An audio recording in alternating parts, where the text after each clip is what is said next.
Hello? Hello, hello? We're gonna hope that the audio is okay, because I'm still having trouble with that.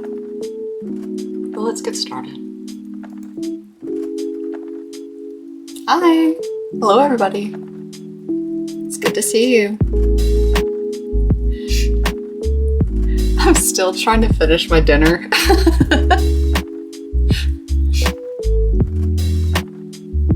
Oh my gosh. Yeah, I got my dinner ready early, like an hour ago, and I'm still new to setting up, so it's taking me forever to get everything together and, set up again. I'm still, it's all so new. So yeah, again, forgive me as I'm a little bit clumsy here, but I hope everybody's having a good day. So today I'm just planning on chilling like last time and just, watching some YouTube and, oh, I didn't post that I was live. Okay, you get to see me do that. I didn't post. I might be too loud. Oh, I hate this. I hate not knowing. I want to be able to like set it and forget it, but I'm not there yet. Okay, here we go. Here we go. Yay. Okay, perfect. Perfect. Or at least as perfect as we can get it right now. So.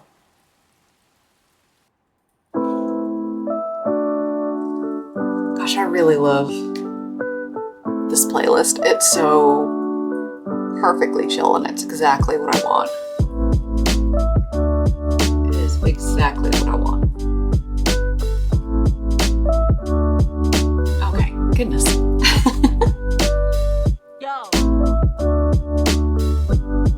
I was just wanting to make sure that I was actually being, streamed, because when I looked at Twitch, it didn't look like I was. So I fixed it. Wait, can I not spell? Oh my god, I can't spell. Is there any way to change that? I'm gonna change that real quick. There we go. I think I just updated. Wonderful. Okay, now people know that I can spell. Wonderful. Oh my gosh. Yeah, we'll talk about scuff. Oh my goodness.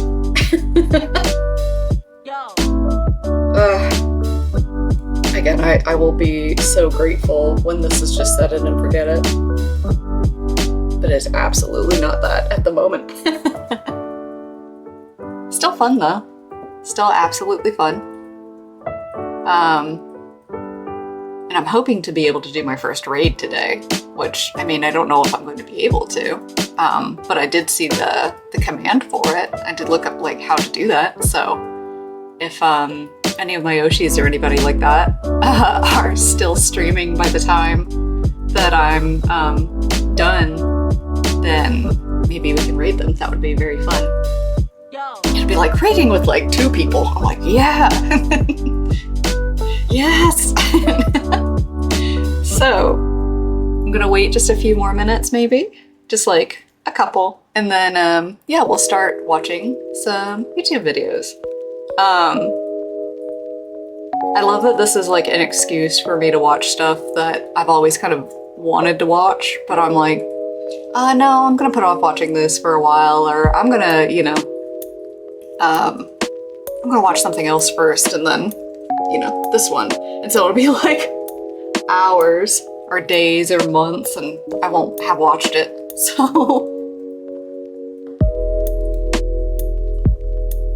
let's see. And I just figured out how to turn off the viewer count because I realized that was freaking me out. It's all a learning process. It's all a learning process. And I'm trying to be easy on myself. So, okay, let's get started. Because I have a few bites left of my dinner, and I want to eat that before it goes absolutely stone cold. So, and I'll mute. I do know how to do that, so I will mute. So no ASMR chewing noises or anything like that. But so let's come over here, close up and get rid of that. And so I've been curious about this one for so long, so I am finally going to jump into this. This is the unfortunate truth behind preteen girls' anime profile pictures by Ambati. So, shout out to them. And if they have an ad, then ethical reaction video, we will be watching it since, you know, this is theirs, and I'm essentially react-anding to them, so that's the least that I can do. So here we go. I was super drawn to this because every single one of those images in this icon is deeply familiar to me. You know, saved to my computer back in like 2007 or whatever. So I was genuinely curious that other people knew about it, and so I want to know. I want to know what it is, and I've never seen this channel before, so let's see. Do you recognize this? Whoa, that's much quieter than I thought it was. Here we go. Let's see. Oh, it was quiet in my headphones. Let's see. Anime girl? You're not alone. I do. Lovingly dubbed the Gothic Anime Angel by Western anime fandom, this image was all over the internet in the 2000s. From blingy edits to MySpace. Oh my god. Hang on, I want to see the blingy edit because that was immediately, I just got like thrown back into the past. This image was all over the internet in the 2000s. From blingy edits. Oh my god, the little glittery bits. Oh.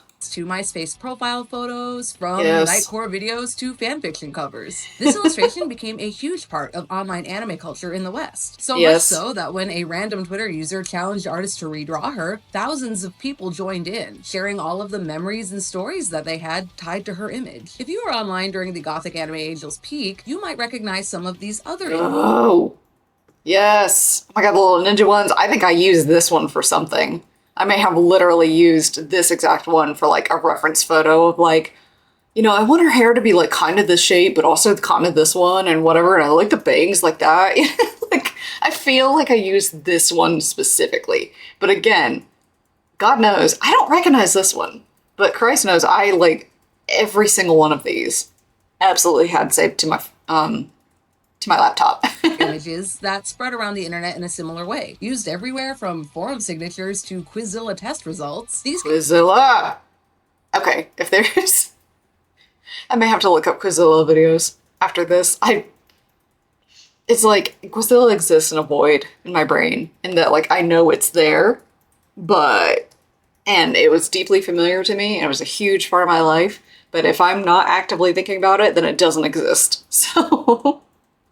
Characters weren't just popular, they became a huge inspiration for many young girls' art, fashion, writing, and even their personal identities. Being the curious weeaboo that I am, I wanted to dig deeper into the origins of these images, and I discovered that most of them have some less than ideal sources from a very different corner of the internet. Oh no! So, who are these viral anime divas from our childhood? Who drew them and why? How did the preteens of the West find these images in the first place? And most importantly, how are these images virally embraced by a totally different audience than the one that they were originally meant for? Let's take a deep dive into the internet past, where I'll explore.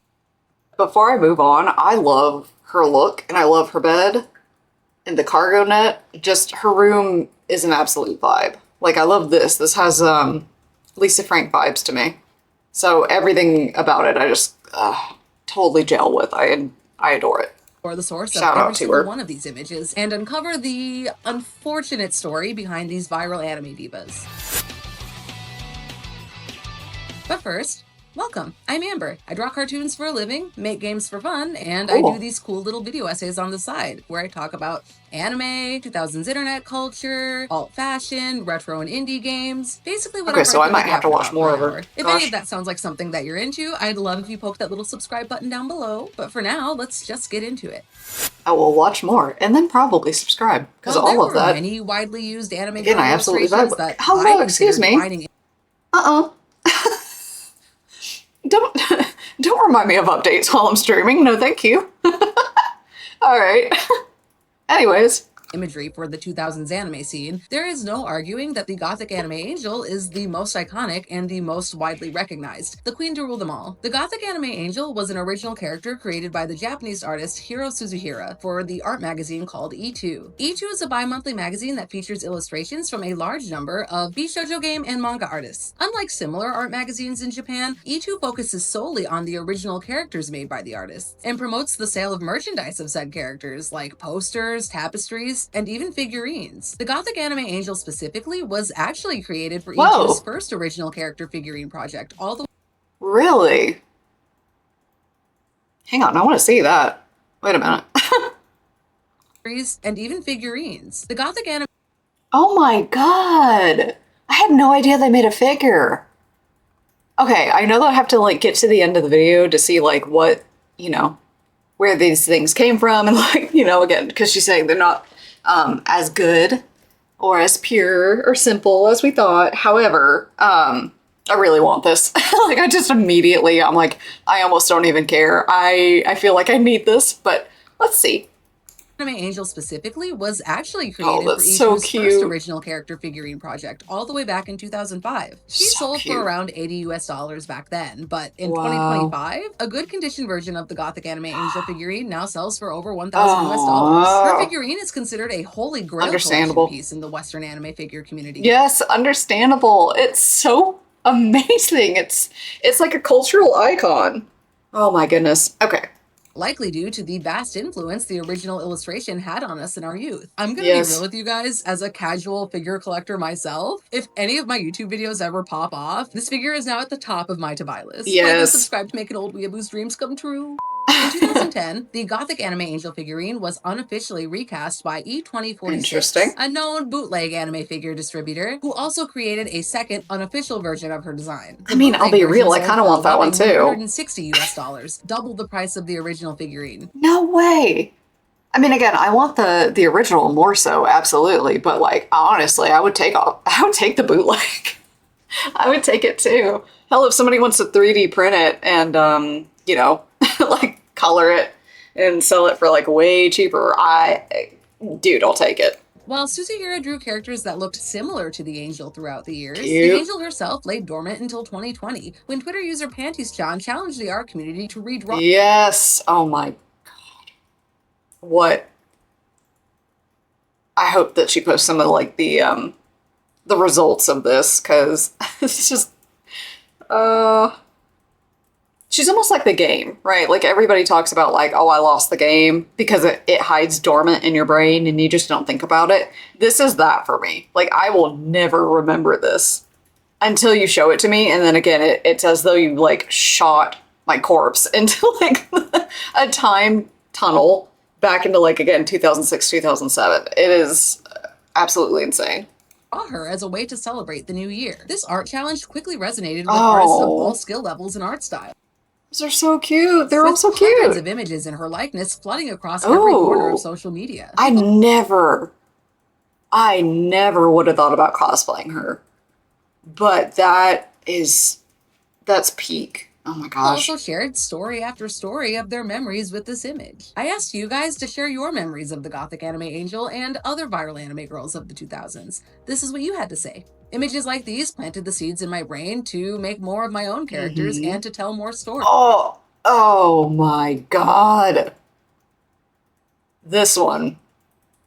This is like everything I wanted to be. I was like, oh my god, she has pink hair, but she's wearing black, and like she's super cool, and like she looks very punk, but you know, but she's wearing a dress. Oh, so yeah, and still absolute goals. But I almost want to resave that. That's hilarious. Oh, they were my internal image of good art. I had to draw like that. I use them as character art or roleplay art. I have such positive nostalgia for them. Many of you use these images in the exact same ways that I did, as via online profile decor, as role-playing characters, and even as inspiration for your own OCs and art. There's something so incredible about the idea that so many of us have a collective, shared cultural experience tied to the same piece of artwork we all just happened to stumble upon one day after school. The virality of the Gothic Anime Angel redraw trend speaks volumes to the impact that just one illustration could have on an entire generation of people, and created a nostalgic, comforting vibe of solidarity and community around these shared memories. Eventually, Suzihira caught wind of this trend, and surprised by the widespread impact her old drawing had on the Western internet sphere.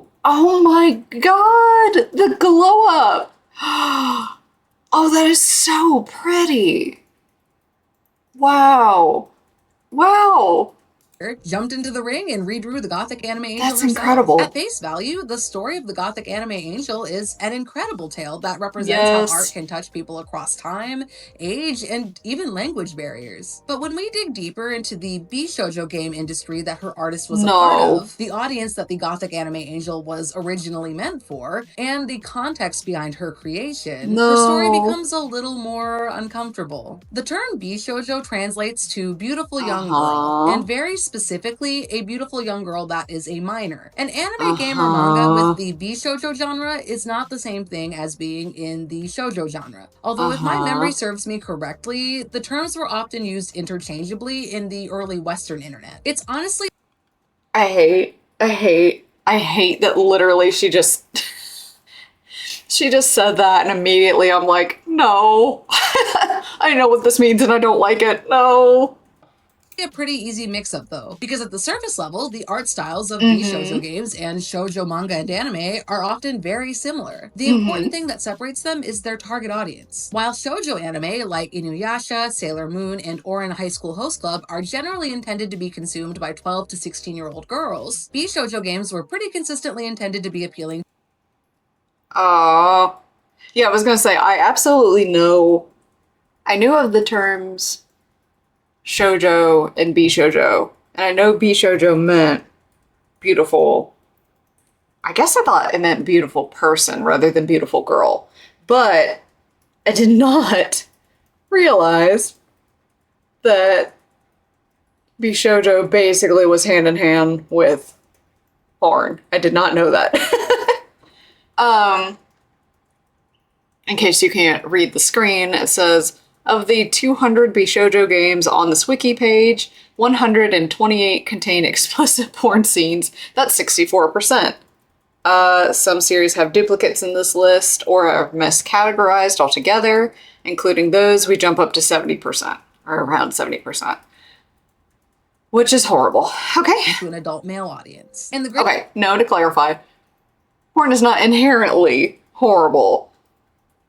But with minors, yes. Yep. And majority of these Bishoujo games featuring beautiful young Happy girls second stream, are everyone. Sexually explicit 18+ titles. Now, I do want to be clear that the word Bishoujo itself does not always have sexual context, as seen in its use in the Japanese Sailor Moon. Okay, that's what I thought. Bishoujo games specifically do have the cultural and linguistic context of being sexual by default. The Bishoujo game genre first appeared in Japan in the 80s, and while they didn't become widely popular at first, they gained a small but loyal fan base, including the infamous Japanese serial killer Tsutomu Miyazaki, known as the Otaku Murderer. His horrific crimes led to a huge backlash in Japan against otaku culture, and specifically certain otaku's fixation on sexually violent and con-focused content. Yep. One bad apple ruins the bunch. It's why a lot of people still... Well, I mean, I don't know about nowadays, but at least during my youth, it was kind of like, you are weird if you like this. And obviously, we didn't even have the serial killer thing. You were just weird. But, you know, from me watching anime, I do understand that it was kind of... It had even more of a stigma, and that makes sense. I mean, it would be great to be able to say, you know, separate these two things and say, hey, just because one person did this horrible thing doesn't mean this thing that they liked automatically means that everybody that likes it is the same as this dude. But I guess that's not really how that works in our current society. Yay. Shoujo games and visual novels of many kinds, including those without sexual content were at a real risk of being banned outright by the Japanese government. This prompted the creation of the Ethics Organization for Computer Software, or EOCS for short, which created stern age rating standards for visual novels, similar to how the ESRB in the US works. With the EOCS being able to manage the distribution of bishoujo games in a way that kept them out of controversy, the larger backlash against otaku culture in Japan died down a bit, leading to a bishoujo game boom in the 90s. Oh, sorry, Canon. And Air, which, I mean, Air is more of a joke to me, but I also remember liking it, but Canon was very, very cute.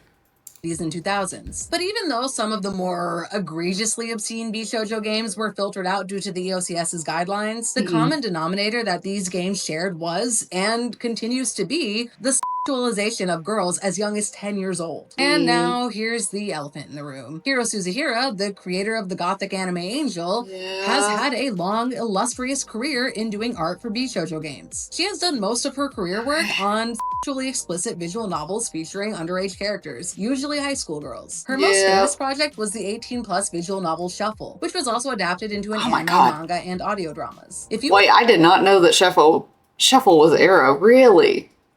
Again, that was probably one of the ones that, like, was on my list of things to watch. Was the okay, I had no idea. Novel Shuffle, which was also in Shuffle, the youngest character with Arrow scenes is a ninth grader.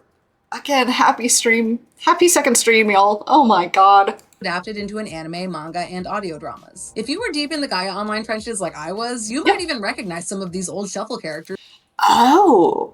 Okay, I definitely recognize them, but I did not know that they were Shuffle characters. That's wild. From the old roleplay forums as well. And while the gothic anime Angel was never drawn sexually herself, at least as far as I can tell, the magazine E2, the place where her image was first printed, is a bishoujo softcore porn magazine, featuring specifically underage girls intended to be consumed by adult men. Like, it's not technically hentai, but I definitely can't show some of these images on YouTube without getting demonetized or banned. And I don't know, it was pretty uncomfortable for me to come to terms with the fact that this character that appealed so widely to teenage girls was originally designed and distributed in a magazine for grown men attracted to teenage girls. Before we continue, let's be clear about a few things.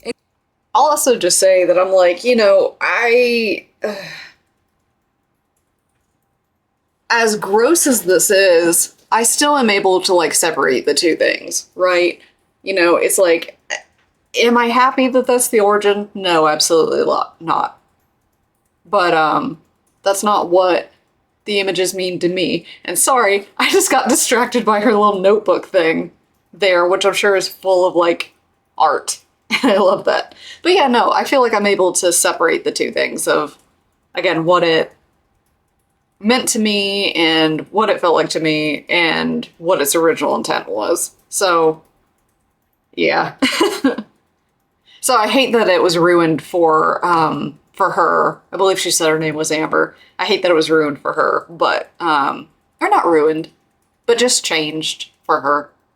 But, yeah. Explicit sexual content featuring underage characters is not okay. Adults creating and consuming explicit sex games of underage children is gross. And I'm not here for the but actually debates, okay? But I also want to be clear that I don't think that the concept of dating sims or visual novels themselves are inherently an issue. Not all dating sims and visual novels contain this nasty stuff. Obviously, I know this already, considering the fact that most of my favorite games and stories of all time are visual novels. And not all well, yeah, and not all dating sims are, like, for PDFs. So, yeah, it doesn't have to be that. But if it is that, yeah, no, not cool. Not good. Shoujo character design tropes or art styles are inherently problematic. In the modern era, the term bishoujo has kind of lost some of the baggage and intention that it originally carried in the otaku culture's earlier days. And now bishoujo is often used to refer to any anime girl design that is beautiful and attractive and isn't designed to look like a noticeably older woman. We can look to the Kotobikuya bishoujo figures. That's probably how I'm more familiar with it. Usage. For example, it's pretty clear to me that the bishoujo Beetlejuice figurine does not portray a minor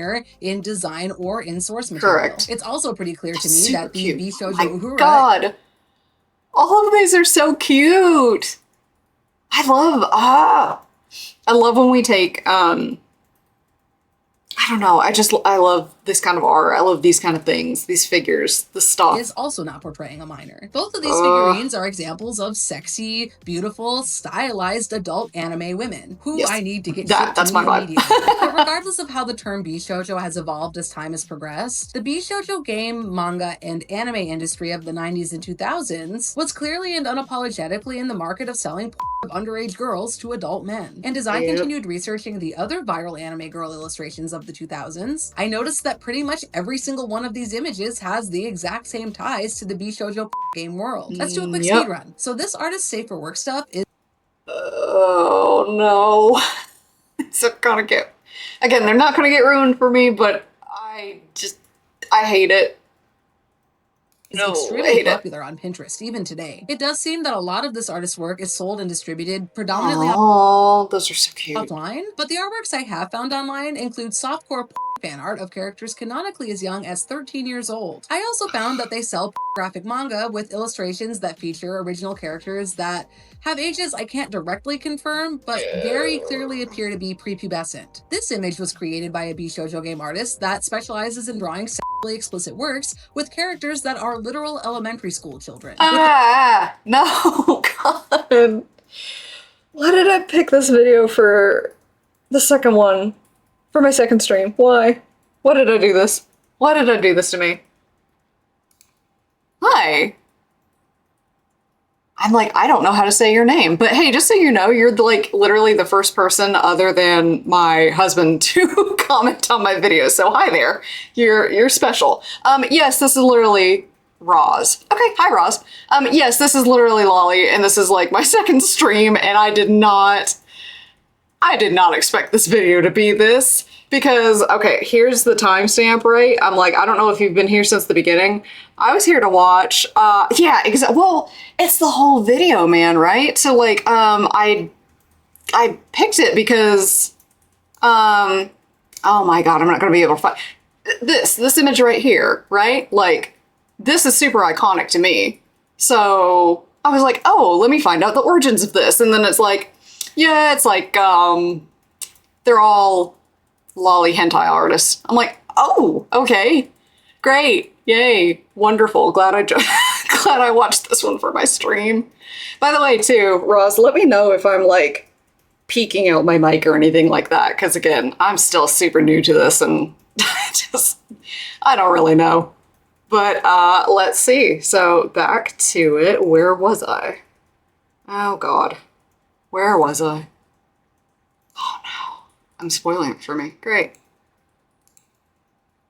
I think I'm about here. Thank you.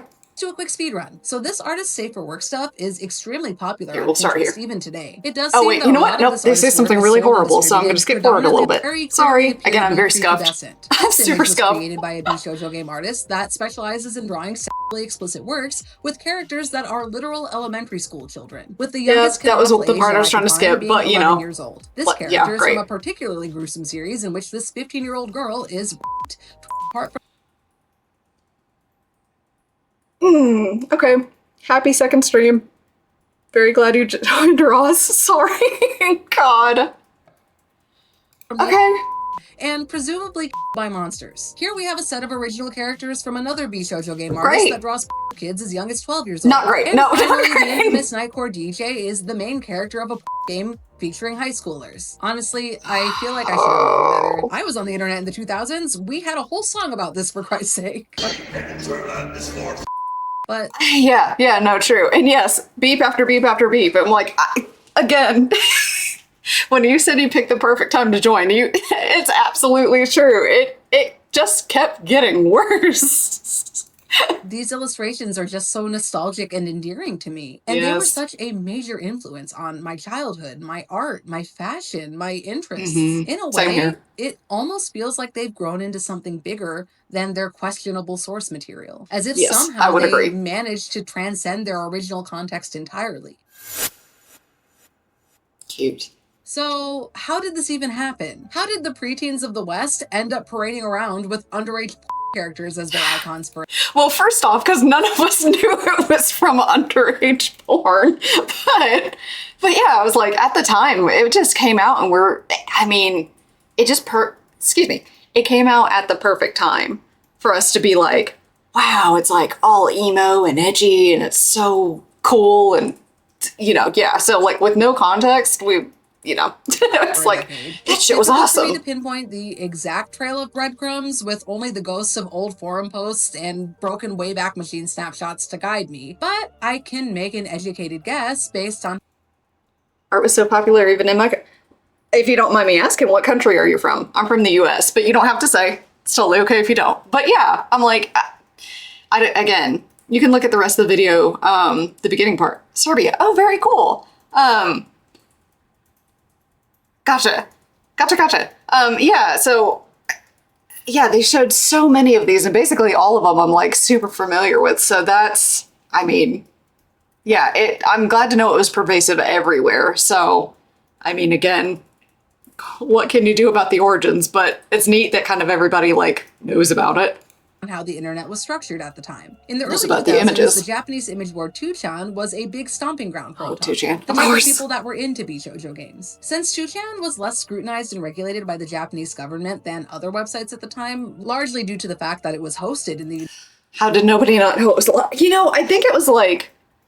A lot of the people that saw it were probably of the age range that, like, the characters were supposed to be. So, again, like, no world context. It's just like, oh my god, they're so cool and I want to look like that. Hey, Emerald, what's up? Okay, cool, you're driving. Very cool. Yeah, you get to hear about how all of the cute anime girls and all of, like, the images that we saved from, like, Google of, like, emo girls are lolly figures, not figures. They're lolly art. Yay. United States, it was a safe place to share images and discussions on more controversial interests and topics. Things like sharing images from games featuring children. In 2003, 4chan launched as the English language version of 2chan. Yeah. Seeking to foster Ross, I the get same you. off limits, you can post all the sketchy stuff you want type of environment that 2chan did. This made it easier for the Western otaku types to find and share the same types of content, including the very same images from Bishoujo games and magazines being shared on 2chan. Then, in 2005, Danburu came into the picture, which, if you're unfamiliar, Danburu is like this giant anime image repository, primarily for images, but not exclusively. You may have heard the word buru used in other contexts, like Jelburu, Safeburu, or if you're a Vinesauce fan like me, Vineburu. Danburu was the original Buru that all of these other websites. That's interesting. I'm actually not familiar with this. In the That's fascinating. mid-2000s, the image hosting platform in a gross way, but it's fascinating. Peak of popularity. It's early internet, so of all American internet traffic in 2006. Photobucket was in very popular usage with Neopets users, LiveJournal users, Gaia Online users, MySpace users, and others. During this era, okay, sorry, I'm going back for 1 second. I love that she's clearly gone to these profiles like more recently, and it's just all the Photobucket logos because none of it, none of the images are available anymore. Oh my god, that's hilarious. It was just row after row of Photobucket. Yeah, literally all of old internet is disturbing. Yeah, exactly. Yeah, it's like, it's cool to know the roots of where stuff comes from, but at the same time, it's like, I don't know, more often disturbing than not, but all right, let's see. But I'm enjoying getting to see Neopets again, I guess. Neopets users, LiveJournal users, Gaia Online users, just MySpace users, and others. During this era, most websites didn't allow you to upload images or videos directly to their platforms. Rather, you had to embed images uploaded to an image host with HTML. I think Reddit's still the same way. If you wanted to show off the cool aim icons that you made in a blog post, or share the picture that you picked out for your roleplay sorry, just the edit of like, let's make it teal. character, you almost exclusively had to do that via Photobucket. What I would argue is the most important piece of this mystery was Photobucket's search feature. I'm like, I know Imager for Reddit. I suppose they have other sources as well, but I think I'm only familiar with Imager. But yeah, I don't think they'll let you just like post directly. You still have to do it through like an image which website. provided users with the ability to search through all of the images that other users had uploaded to their own personal accounts, filtering the results by using the image's title, description, file name, and tags. So with all of this in mind, here's how I think the game of Bishoujo Telephone actually went down. These images would be uploaded first to 2chan, either as a rip from a magazine, from the original source game itself, or from the original artist's portfolio website. The image would then get re-uploaded to 4chan by Western otaku discussing the same source media. These images would then find their way over to Danburu, sometimes without sources. Somewhere along the line, either by the otaku types who did know the sources, or simply the gooners looking at Danburu for a quick anti-fix, users would grab the images they liked from Danburu and save them onto their own personal photo bucket for later use, titling or labeling them in some way with the words anime and girl. So when the preteen girls of the West began searching for anime girl via Photobucket's search feature, they'd stumble upon these images without having any— Oh my God. Again, some of these are like so hyper familiar, and that was absolutely one of them, because I remember thinking as a kid, like, oh, the kimono is like so pretty and like that art is so beautiful, and you know, so I'm like, this one absolutely. Now again, I don't necessarily know that every single one of these has to be like you know, Bishoujo lolly stuff, but I was like, oh, it's so pretty. I will say, I think like from them just being very popular on Photobucket, I know I just found them on Google. So I'm assuming that, you know, like, again, yes, this is the origin, but for the majority of people, I think it was just like, you know, you Google like emo girl, cool anime style, you know, whatever, like all caps. It's just whatever came up. Indication of their source. And then those girls would save them to their own Photobucket accounts, labeling them anime and girl, and would even sometimes edit them to be much different from the original image itself, creating this exponential chain of saved and resaved anime girl pictures with all of the JPEG artifacts that came with that. I definitely think this phenomenon is kind of a weird quirk of the 2000s internet that probably wouldn't be replicated in the modern era. People post art without proper credit or sources all the time nowadays. But with tools like Google's reverse image search, it's usually not that difficult to figure out where art came from nowadays. Another major difference is the way that the internet is used today, how fans of art use it, and how artists use it. Nowadays, people usually consume art straight from the artist account itself, being exposed to it via retweets on Twitter, reblogs on Tumblr, TikTok feeds, Instagram, Blue Sky. I remember DeviantArt as well. Japanese artists seem to primarily share their artwork on their own personal blogs and websites. I'm not as familiar with the old Japanese internet as I am the Western internet, so I'm not sure what predecessors might have existed, but the most popular Japanese art-based social media websites today are Pixiv and Twitter, which didn't launch until 2006 and 2007 respectively, meaning it was much easier for the source of the artwork to be lost when the website that it came from was one that almost nobody would realistically stumble upon or visit regularly. From a cultural perspective, the how did this happen? I didn't realize that Twitter and X were like the main, from my research, or one of the main things for main websites for Japan. These images were more often used by young girls in the West, rather than being lusted after the way they were with their intended adult audience in Japan. In the Western internet space, they were used in ways that felt more as if they were wish fulfillment for these girls, idolizing them as something they wanted to be or achieve. They were used as the face claims for the protagonists of their fan fictions. Yes, this is absolutely true for me, and I hope that she pulls up the image that I saw earlier. But yeah, one of them was like absolutely like, oh my God, this is who I want to be, you know, because again, I was like the same age range as the character, so I just saw them as cool. I remember specifically, like, I still like the little sleeveless turtlenecks and stuff because it was everywhere in anime. And I still, I still love it to this day, and I'm sure that this had an influence on it. Their roleplay characters, their profile pictures, and their forum icons and signatures that represented who they were as they explored the Wild West that was the internet. At the very least, they were saved to these young girls' Photobucket accounts as a little pocket of inspiration. Or if you were a real weirdo like me, you printed them out, you stuck them in your binder. I'm so glad that you showed the Okay, first off, the one that I was talking about is this one right here in the bottom right corner with the pink hair, and you know, she had like the gothic dress and all that, and I was like, oh my God, she's so cool, I want to be her. But I'm so glad she has this folder, because I absolutely had one too, where it's just you print off all of the you print off all of the art that you love. You just stick it in a folder so you can look at it later. But it's got all those like shitty printer scan lines. And you tried to draw them as you sat bored and fast. Off the cuff, but I also used to like print out my role plays from Gaia and I'd put Oh my them God, in me binders like too! this, and I'd bring them to my friends at school and be like, please read my role play, it's so good. Dude, oh my God, a kindred spirit. I I think I have like all of my my role plays saved to like a Google Doc somewhere in my computer or somewhere in my solid state drive. I'm like, it's just in there. Now, granted, I didn't have other people read it, but I wanted to read it later. Mind you, they weren't in the role plays themselves. I was just bringing role plays for them to read. Like, even though they didn't even know what role playing was, I was just, hey, look what I wrote. Look what I wrote with my friends. And they would actually read them. You know, I had some pretty good that's so friends sweet. as a kid. You see, when I was a young girl, I fell in love with anime at first. Yeah, it felt to me that anime was filling a media void that Western animation wasn't really catering to at the time. Back in 2020, the president of the Warner Brothers Kids Media Division sparked a lot of controversy with this quote. Girls often graduate out of animation. Some of our most incredible competitors have been at the live action game for a long time. We know that's what girls want. With live action, we're excited to reflect the world as it is, inviting girls in without alienating the boys.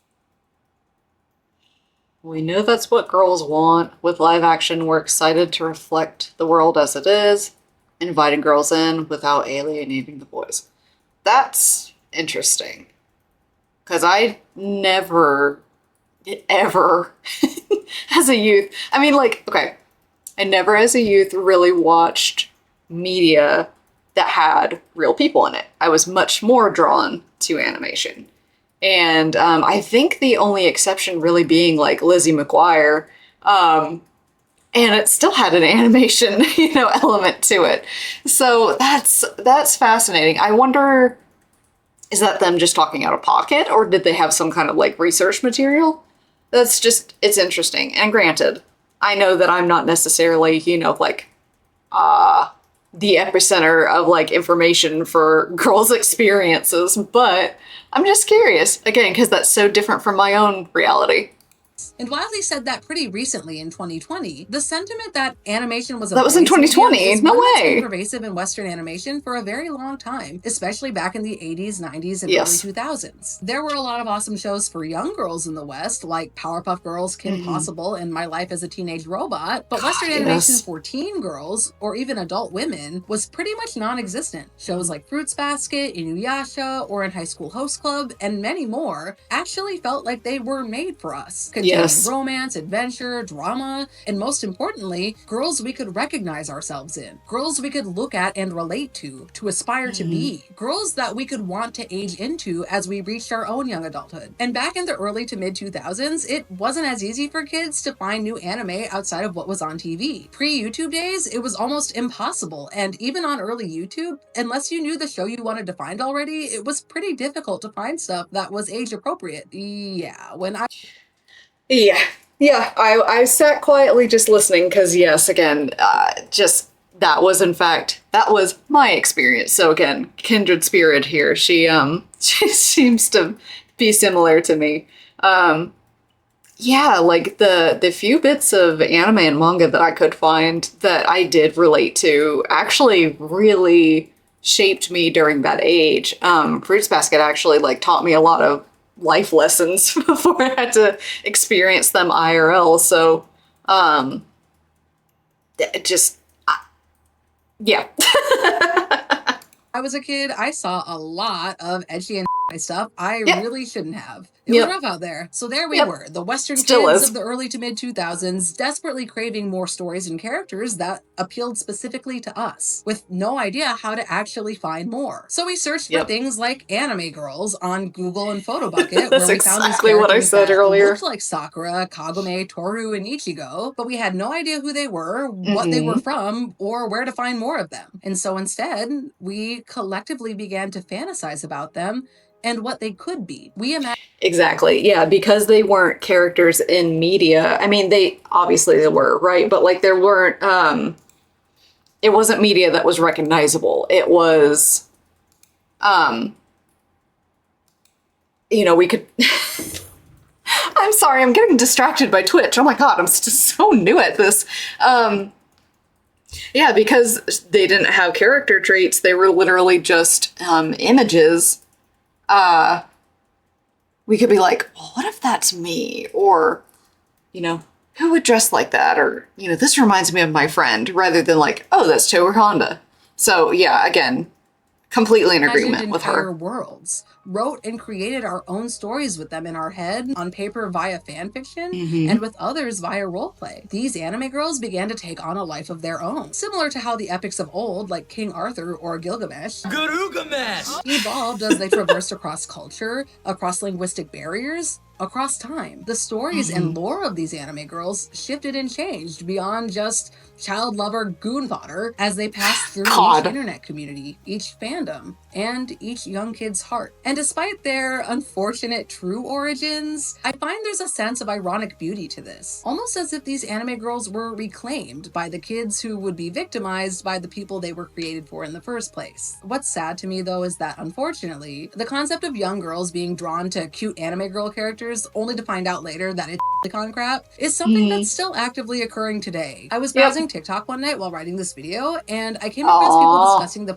game Nekopara. I've never heard of it myself, but apparently the Nekopara characters and their figurines and posters and merch are quite popular with young Western girls who are fond of shoujo stuff and cute core aesthetics. I think it speaks a lot to how little animated media and nerd culture, both in Japan but especially in the West, actually truly considers the female gaze at all. This has been happening since basically forever, as seen in the English Cardcaptors dub attempt to appeal to boys as opposed to the female audience it was originally made for.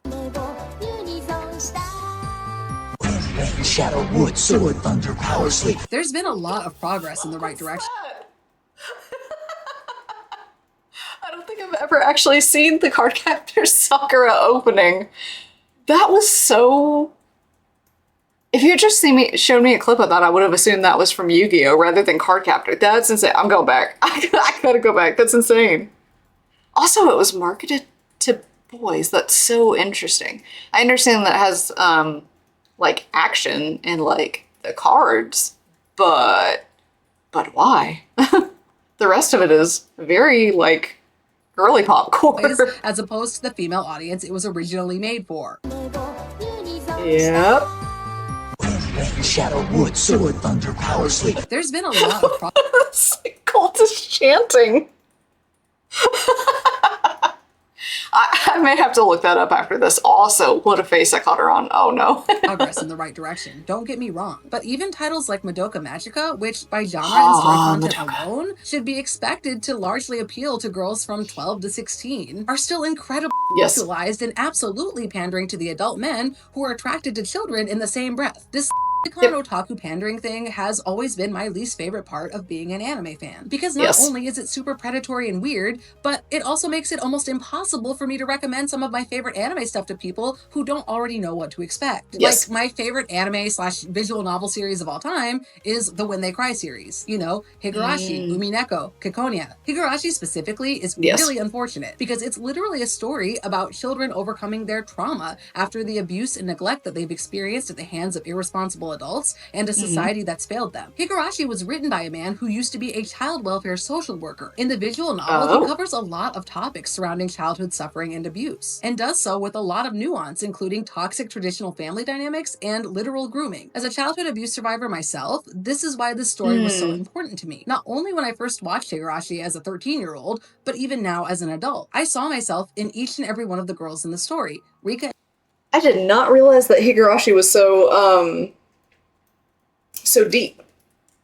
The very few things that I saw of it were just like extreme violence. And granted, you know, I know that that's in there, but I really had no idea that it ran that deep. So I may have to actually give it a shot. Well, I mean, maybe depending on what's in it and based on what she says here, but that is interesting.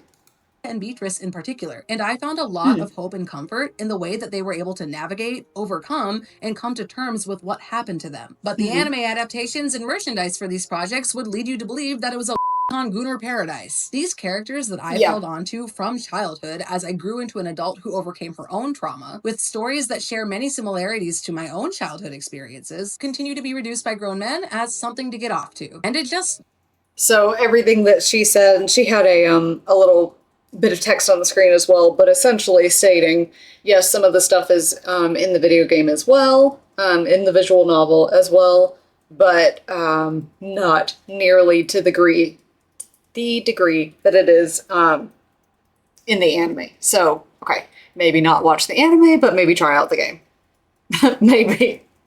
Really bums me out. It's a bummer with Higurashi, it's a bummer with the Gothic Anime Angel, and it's a bummer with all of the other beautiful illustrations of the Bishoujo anime girls that we idolized as kids. Now, to give the old Bishoujo games some credit, many of them have console releases that are family friendly. That is, the scenes have been removed entirely so younger audiences can more safely enjoy them. And apparently many of them have phenomenal character writing. And I mean, that's cool, I guess. I'm not going to shame anyone if they stumbled into liking the non-baiting versions of these projects. But the thing is, young girls shouldn't have to share the stories that are about them and the characters that look like them with adult men who are inappropriately attracted to them. To me, this isn't something that's up for debate, and it really bums me out that even now, this is something young girls continue to be forced to do. But since I like to try to view things with a positive lens, I think the happy ending to the very unfortunate story of the Gothic Anime Angel Girl and Friends is that not only did we reclaim these girls back in the 2000s by using them in our own way to tell our own stories regardless of the source, but in our own ways, we continue to reclaim them now. In my research for this video, I've stumbled Oh, sorry, some of those art. Again, some of that art is just so cute. Redrawing the old art. And yeah, again, I was quiet there because I was genuinely engaged, you know. Yeah, this is fascinating. I suppose if you told me, like, hey, what do you think the background of these are? I'd probably just say, oh, you know, look, it's just, you know, random art or whatever. And then they said, what if I told you it has a backstory? I'd be like, oh, it was porn. Okay, got it. You know what I mean? But, to know that that is a consistent thing with almost all of those images is a little bit, upsetting. But, you know, as she's getting to, I don't think it has to just be that. I don't think it has to only be that. Across many artists redrawing the iconic Bishoujo game girls, not just the Gothic Anime Angel. And by doing this, they're paying homage to how influential they were to their own childhoods and artistic journeys. I've also noticed a big uptick, at least on my FYP, of people reclaiming. Ooh, I love the sparkles on that one. The color is adorable. Pigtails. The Moe people are so clever. Style as a whole, creating the kind of art and characters they were so lovingly drawn to. Wait. No, that one looked like it was like the exact style of that old school art. Hang on a minute. Hang on. Kind of art and characters they were so Oh, that's adorable. Again, that's another one that I would have saved on my computer. It's just it's very emo gore with the little skull and the bow. So cute. Lovingly drawn to in the early 2000s, without the baggage of underage games behind them. And before anyone twists my words out of context, I'm not saying adult men can't enjoy media traditionally aimed at women. I have no issue with people of all kinds enjoying romance stories, stories about women of all ages, moe, bishoujo, cute art styles, or whatever. I just wish more of them could do that without having to make or consume of the literal children these stories are about. And I don't know, call me crazy, but I think that's a pretty reasonable wish to have. Unfortunately, yes, it is. Yes, in fact, it's not only an easy request, it should be a requirement. You can't really stop creeps from being creeps. And they will likely always continue to do what they do as long as pockets of fandom allow them to do so. But I like to look at the bright side of things. And I find there's a lot of beauty in the Gothic Anime Angel hive mind that we all shared, regardless of her unfortunate background. If you made it this far, thanks for watching the whole video. I know I've been wearing my more cutesy pink stuff in my last few videos, so I hope my more gothy look doesn't scare any of you guys off. I really love alternative fashion subcultures of all kinds, so you'll have to get used to seeing me switch things up here and there. I have been kind of thinking of doing a Q&A if that's something that people would be interested in. I'm not sure if it's too early for me to do that kind of thing. I'd love if you left me a comment if that's something you're interested in, and maybe also whatever questions you might want me to answer. No worries if not, it's not like I'm not talking about myself and what I like on this channel at all times. If you enjoyed the video and you haven't yet, I would love it if you gave it a little like and you hit. I will. Also too, I just want to point out, let's see. Oh dang it. Me being clumsy. I love what she's done with her eye makeup because again, it very much reminds me of what I did. I mean, what I would do now, but like especially what I would have tried to pull off in high school. I would have been like, oh, that's so cool, I want to do that. So she really nailed the vibe. button down below, and I will see you guys next time. You're watching cool. Game Grumps, No. but you can find us. Stop autoplaying. Stop. I turned off autoplay. Oh, I thought I did. Hang on. Well, anyways, let me go back so I can give good credit again. This anime girl? YouTube is the bane of my existence sometimes. Yes, Ambatty. So, I believe her name was Amber, but her channel is Ambatty. And if you want to, you know, again, check out her channel, absolutely. It sounds like she covers a lot more anime content, fashion content, and she seemed very cool. So I absolutely will give it a like. Ethical reaction channel. And yeah, so that was very cute. So now I can see about some other videos. Let's see. I can remove that one. I'm really considering either watching the story of Snape Wives or the etymology of uwu. just to do just to dive into more weirdness today. Although luckily, hopefully less sinister weirdness. I mean, Snape Wives could be, I don't know where that could go, but I've been so curious about that one. What time is it? Oh, it's 6:56. Once again, I've gotten to very close to an hour of streaming just super easily. So, I may watch the Snape Wives one and then just call it a day. So, because again, that's one of the ones that I've put off for months now. And so I'm going to indulge myself and watch this one. I promise to always be faithful in body and mind and never love another man. She's cute. I promise to love and cherish you all of my life. I promise to respect and honor you all of my life. I promise to dedicate all of my life to you. Art. I promise to stand by you in good times and bad times. I promise to protect and guard you and to prevent you from any harm. I promise to provide anything you need for you. I promise to take the best This sounds care. like intense I promise to vows. use your name with all the respect it deserves. I promise to always wear the ring with your name in it as a symbol of my love. I promise to obey you no matter what. Ew, whoa. Okay, yeah, that took a twist. Oh god. Oh my god. I know it's gonna be like that. And I knew it was gonna be like that. Because if they're going after Snape, then, you know, but, ooh, in the vows? Respect your wishes. I mean, if you're not into be that, selfish. you know, I if you're promise both to into look that, after great. you in sickness and in health. I solemnly promise all of this to you, Severus Snape, my only love. So yeah, this video is about Snape Wives. This is a community which sprung up in the early 2000s. Wow, I love the around lighting. 2005, actually, on LiveJournal. So I will admit it's a little bit before my time. I was a child in 2005. I was never on LiveJournal. But how could I not do this one? It's I guess so she's a little bit younger than me then. Good. Interesting. I have relied on first-hand accounts of people who were there to try and piece the story together for you. I have done so much research. I bolted upright out of bed 2 days ago in the morning and was like, Snape Wives. I'm doing a video on Snape Wives. Just the inhale and the eyes narrowing. Snape Wives. It's time for Snape Wives. Goodness. I'm like, yeah, I did not have a LiveJournal. I know many people who did, but I absolutely had Zanga. So if that dates me, you know. So I've just been in this Snape Wives rage for the past 2-3 days, and I really feel like I've microwaved my brain. I feel like I've absorbed a small nugget of the insanity going on here. So what are Snape Wives?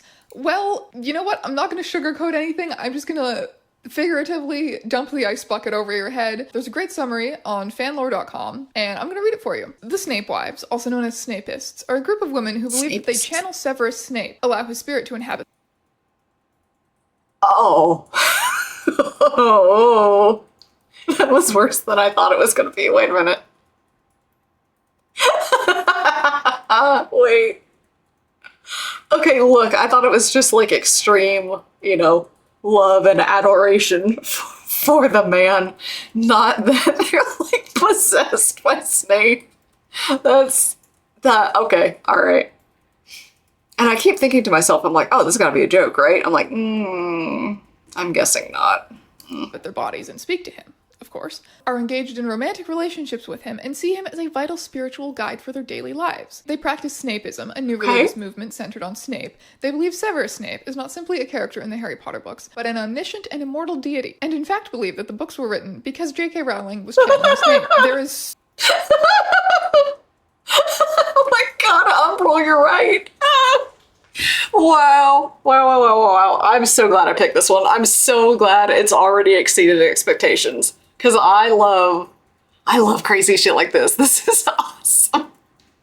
So much more to it than that, but that's pretty decent TLDR. The Snape wives That's a great themselves have summary. written some pretty punchy summaries of their beliefs as well. I believe that Severus Snape exists independently of J.K. Rowling. I'm yelling because this is all caps. All caps. He is a living, feeling spirit. I believe anything is possible, and that Severus does visit those he chooses to. Isn't he a fictional character from Harry Potter? He is in the book, yes. That doesn't prove anything.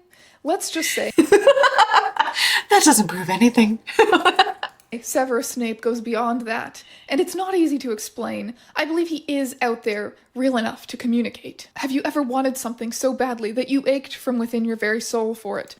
Oh, I mean, yes, ma'am. When I was like 14 years old and I wanted Pokemon to be real so badly, but and again, maybe when I was like, I don't know, 18 and I wanted Elle to marry me. Yeah, sure, maybe, but not, probably not to the degree of you, ma'am. It doesn't sound like. It gnaws at your heart and very being. At times it brings tears to my eyes, and I find myself trembling from the need. Okay, no. I have never experienced any... No.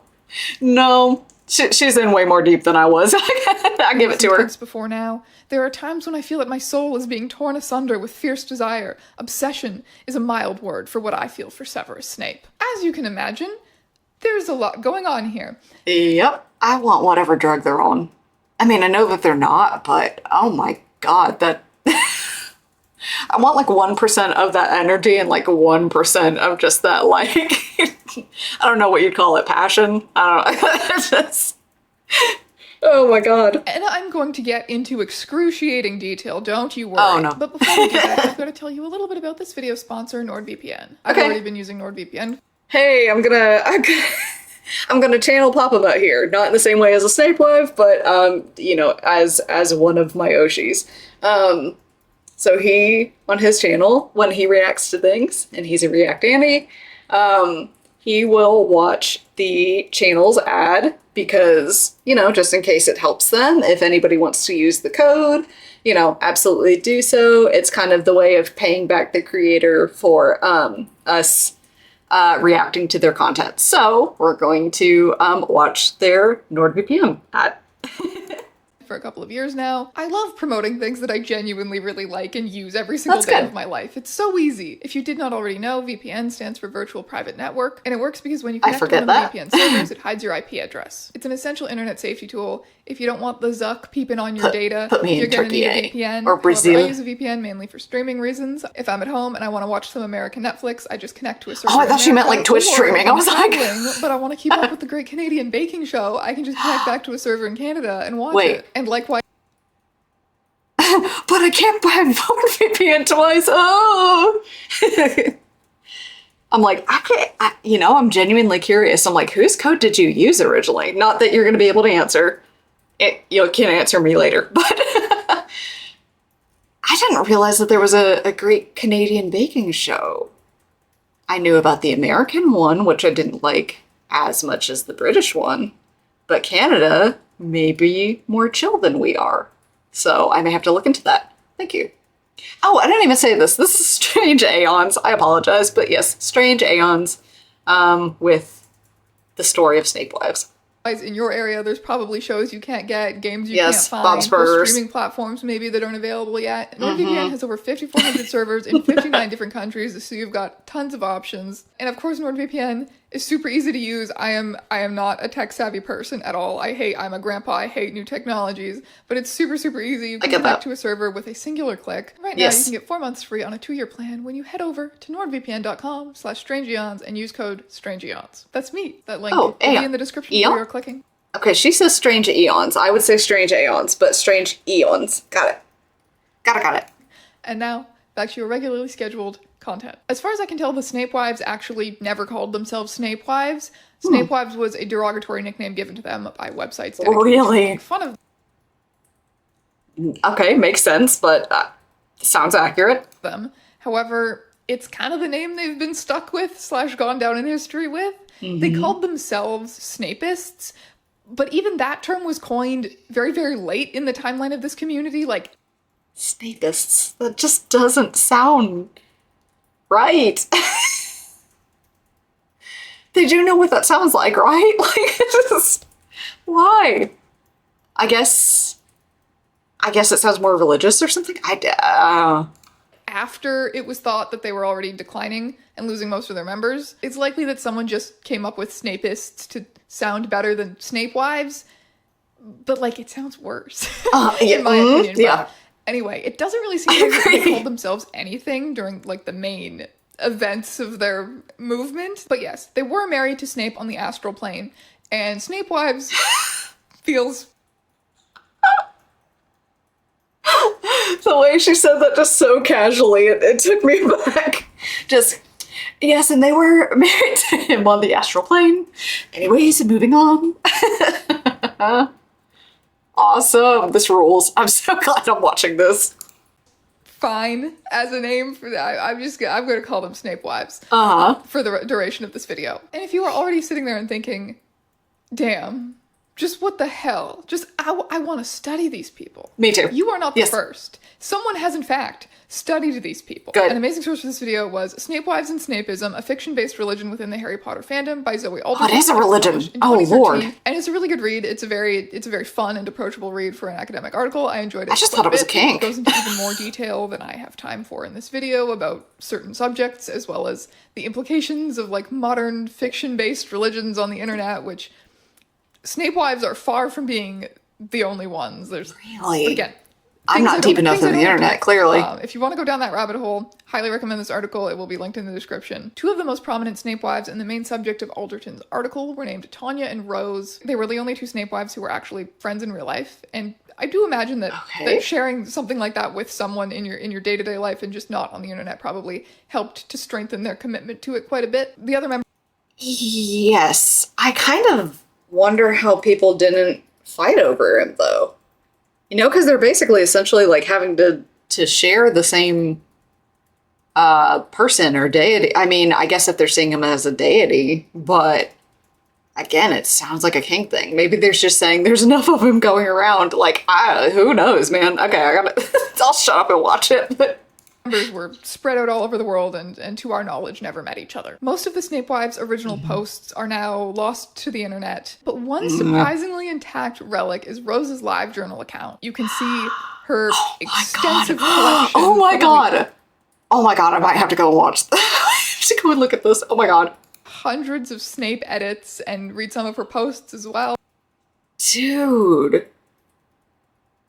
Okay, not to be mean to this person, I want to know how old they were, because they kind of showed like a half picture of them, and they looked not like a teenager, and I would expect this from a teenager, or early 20s. But, and again, they look like they were not that, so I will be interested to learn more. Oh, her bio reads, I am 43.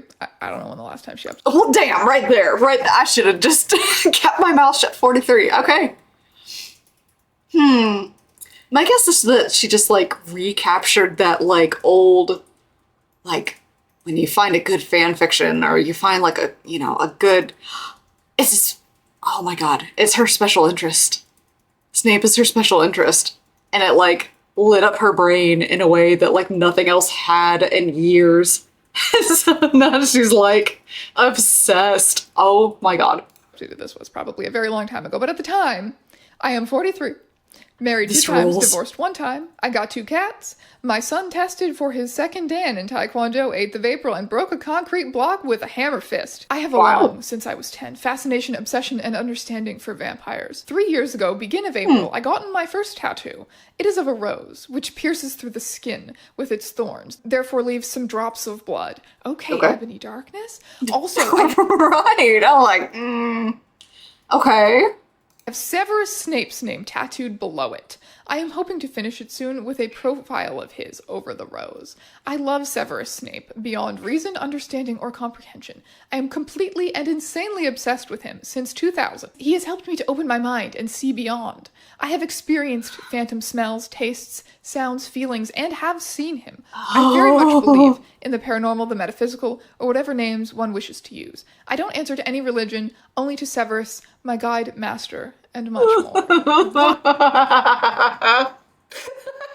Oh, I'm not making fun of this person. I just think it's fascinating. Oh my god. That's... I wonder why. And again, especially of Snape.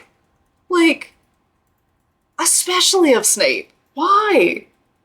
I mean, again, like, look, don't get me wrong. I have my, my fair share of, unhealthy characters that I liked over the years. They weren't great. I personally liked Draco Malfoy, but that was after I liked Sirius and Chaz Princeton and all these other people that, again, were, not great people, but I don't know. I would argue that Snape is worse than a lot of them. But a lot of people were like, oh, but he liked Lily. I'm like, he was obsessed with Lily. Also, I'm gonna like reconfigure my tracking because it looks all like fucked up for me. So hang on one second.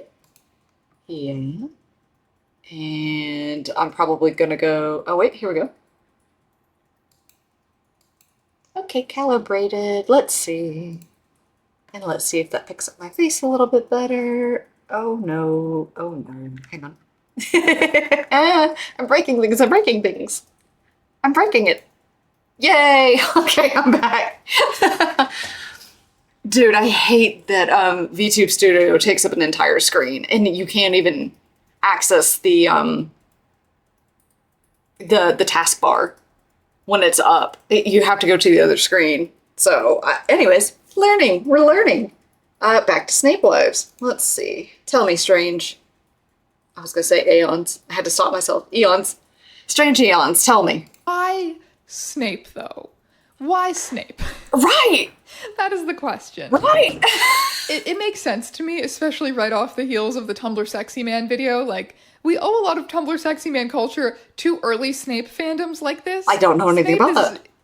He's just that type. He's just that... Oh. Okay, yeah. Yeah, no, I get it. Yeah. Dude, this image is fucking incredible. This one. But him just like standing alluringly in the door, and it literally says alluring. Yep. That's incredible. Okay. I was not part of this movement, but wow, it's more pervasive than I thought. Dark, broody bad boy. People have always been drawn to characters like him, whether that's other fictional, kind of shitty, borderline abusive men, criminals, anti-heroes, real-life serial killers. Yeah. But Snape is so intriguing because it goes deeper than that. He appealed to a lot of people as like a kind of bullied, reject loner figure that they could really connect with. So redemption for that character, or power given to that character, was very personal to them, very cathartic. Yeah. Two users on one of the Snape Wives forums wrote, I do admit I'm a bit hung up on the character of Snape, probably because I recognize and identify much with the treatment he gets from both the other characters and some readers. And I see a lot of myself in him. I'm painfully blunt. I'm an intellectual. I'm socially awkward. I have a dry sense of humor. I can be very sarcastic. My family will also agree that sometimes I bitch just to bitch, not because there's an actual problem or I'm actually upset, but I'm also very loving and will do anything I can to save people/beings from pain, and I know where he gets that from, having come from an abusive household myself. You can either continue the pattern or do everything you can not to repeat it, not to harm others. But of course... That's a very fascinating description of oneself.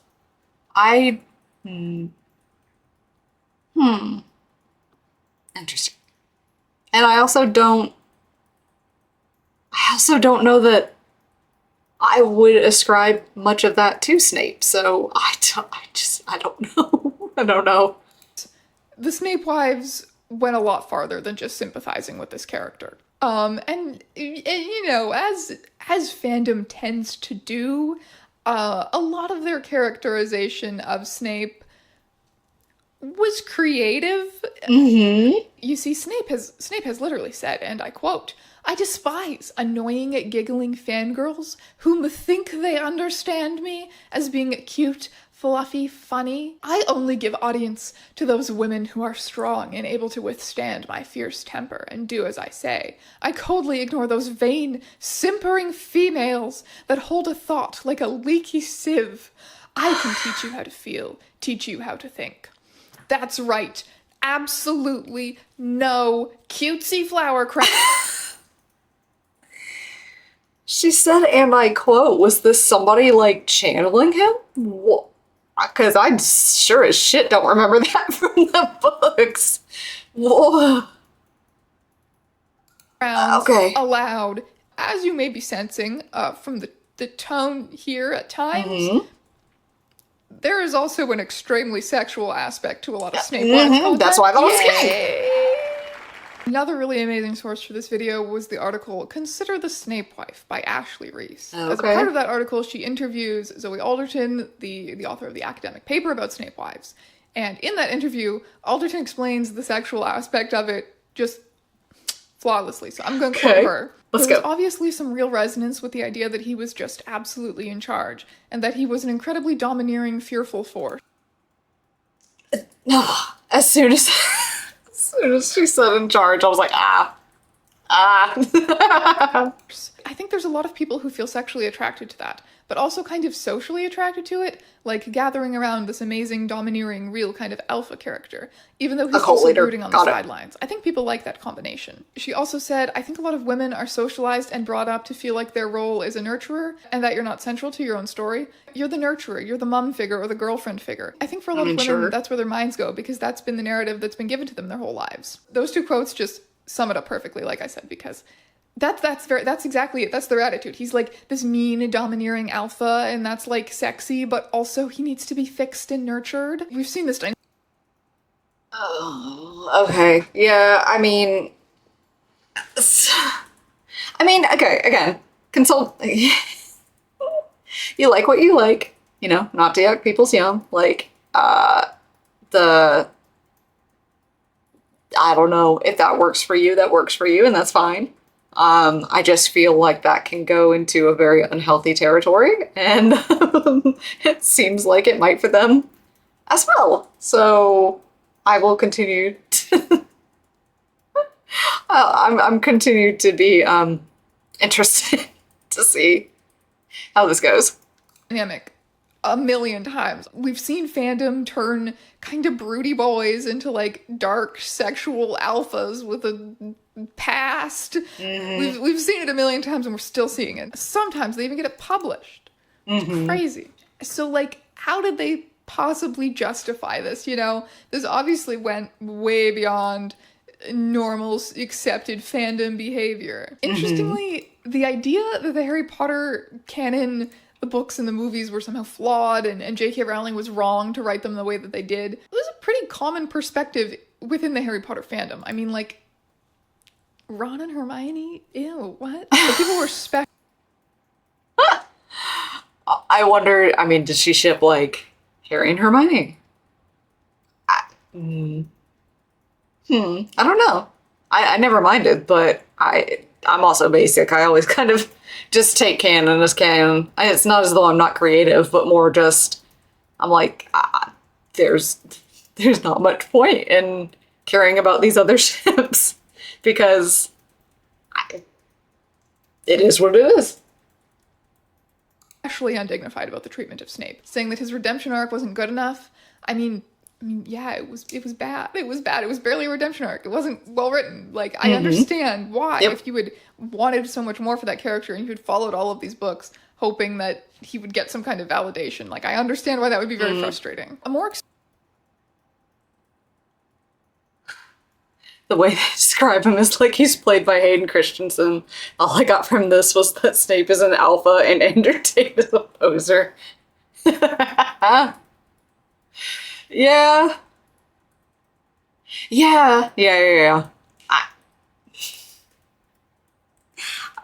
I have so many thoughts. I'm like actually stunned, so I'm just gonna continue.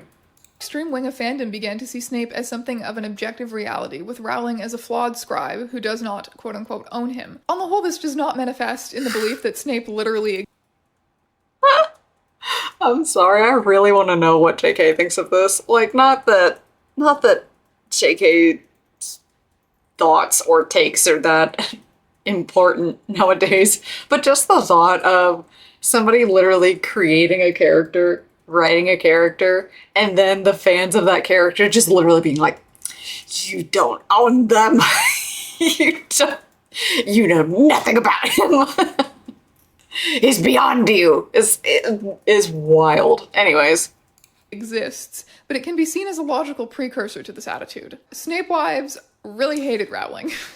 That was the only singular way that they were ahead of their time. She brought him to you. Was meant to tell Snape's story about his heroic defeat of Voldemort or whatever. So, but then she went astray because she was scared of Snape's true power. So she went astray and he abandoned her. The core component. Okay.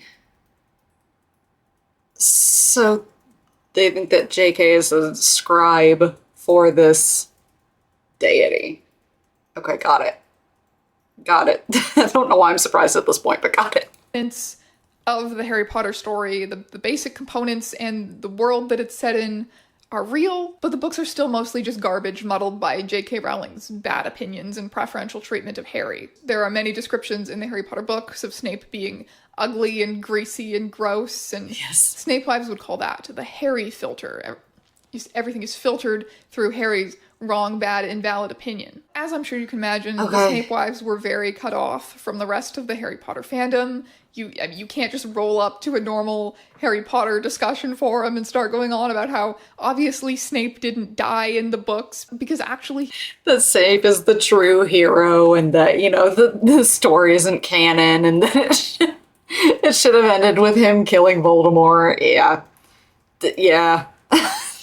He's an immortal deity, not unlike the Christian god who possessed J.K. Rowling to tell his story, but then she betrayed him, / was inadequate and wrong, so he abandoned her, and now he communicates with a community of middle-aged women on LiveJournal instead. Naturally, the biggest glaring problem with the books for a lot of the Snape wives was Snape's death in the last book. Obviously, this can't be correct, because he's an immortal god who can't die. But he's got to be like a Jesus figure that came back, right? Like, that's got to be what they're going to say, right? Like... Yeah, a lot of the Snape wives actually did mourn him after this and create tributes to him. Oh my God. He was still a god who couldn't die to them, but like maybe there was multiverses or different dimensions or something, and like maybe he did die in one dimension. Plus, anyway, the Deathly Hallows book takes place in 1998, so if he died in 1998, how could he be communicating with them in 2007?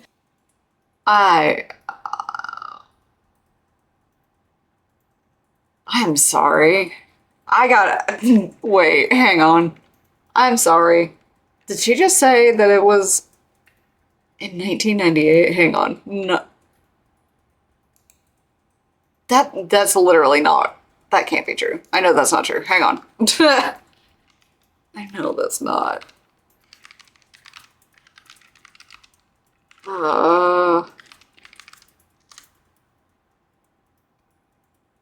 Okay, yeah, it says okay. I heard her wrong. Got it. Originally published in 2007. Oh my God. Okay. Y'all, I thought I was like ancient. It's just, I heard her wrong. I thought I was gonna, I thought I was much older than I was for a second. Is time even real? Tanya writes this fanfiction where the immortal god Snape takes her to the Deathly Hallows book universe, and then they like go to the grave of the Snape who died in that universe and like dig up his grave. The Snape wives clearly had a lot of emotions about Snape's death, and they found their ways to engage with that and to vent those feelings regardless. Okay, what pisses me off about this too is that, like, honestly, they sound very creative. They sound like if they had put their efforts towards something else, or if they had like pulled a Twilight and basically rewrote the story in, you know, the way that they wanted to, but just not using his name or whatever like that, that probably could have been popular. Because again, like, they seem very creative, but the fact that they just decided to obsess with Snape specifically is unfortunate. This managed to go so far is another valid question. A lot of people have chalked that one up to LiveJournal. When I was growing up and first starting to engage with fandom as a teenager, fanfiction.net was where it was at. Now it's AO3 now. It's been AO3 for a long time. I come from the fanfiction.net generation. Before fanfiction.net, there was LiveJournal. That was where a lot of the fandom stuff, as well as some other Tumblr variety of stuff, tended to be housed in the early 2000s. LiveJournal tended to create very insulated communities. I mean, it wasn't that difficult to join them. You could still get people creeping on each other, starting drama, etc., etc. But it wasn't like Tumblr where you post something in a tag and then suddenly your stuff is on blast to everyone who can look at that tag. Stuff could go on relatively privately on LiveJournal for a lot longer, which honestly just makes me wonder, like, what the hell could be going on in Discord servers these days? Now to get into some more of these specifics.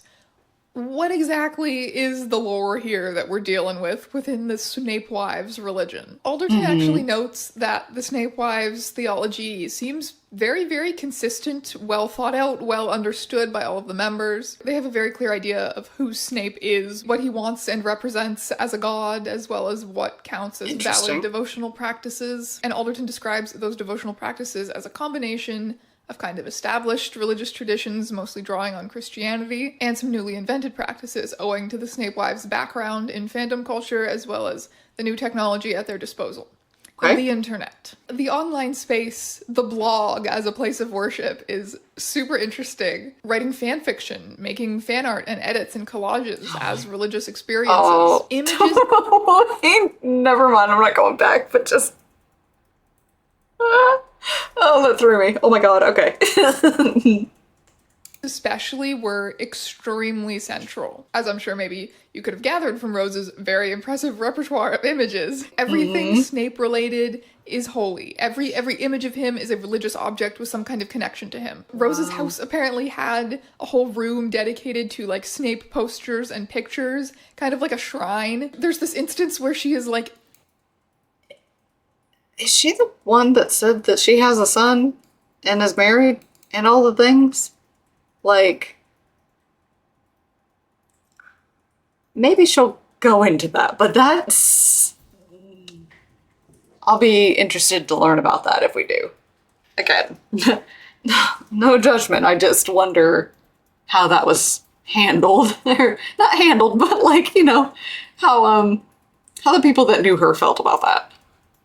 She feels that she is physically shoved to her knees by the spirit of Snape while in that room. Any representation of Snape is seen to be a point of contact to him. For example, Rose becomes infuriated over the treatment of a highly realistic Tonner brand Snape doll. She was appalled after the reading of Snape's teenage humiliations in Harry Potter and the Order of the Phoenix 2003. Fans would deem it appropriate to check under his clothes to see if he had knickers on and take pics of his naked... Of course. Because, I mean, you're going to, right? Like, any doll, any figure, anything you get, right? Like, you gotta, right? Like, that's normal. Rump on the internet. She states, "I wouldn't ever dare disrespect Master in such a humiliating manner." And that's all fine and good. However, it leaves me with...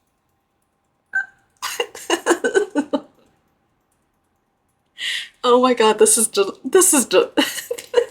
I'm stuttering. This is a delight.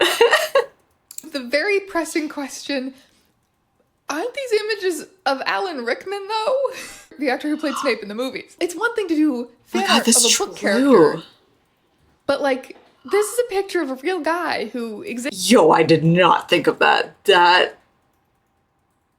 Okay. I guess they, like, didn't like the art that's in the books or something. They're like, yeah, he's way more handsome. Exists. Well, he died. Existed. And it was not Snape. Or is it the idea of Snape that matters more? I've seen no justification for this, but they're very obsessed with the image of Snape, and that— Did they freak out when Alan Rickman died? I just gotta know. Also, stopped on a great face. That's awesome. that image is Alan Rickman. Nightmare. What's a nightmare? Just how obsessed they are? Yeah, absolutely. Another very important facet of Snapeism was channeling the spirit of Snape. Rose and Tanya both claim to very frequently channel Snape in their day-to-day lives. Other members struggled with their lack of direct connection to him. One particularly vocal member, who the Alderton article also follows in some detail, is a member from Holland named Conchita. She has a handful of vivid dreams about Snape and can feel his presence, but he never— Oh, for Alan. Oh, God. Yeah. Yeah. Oh, my God.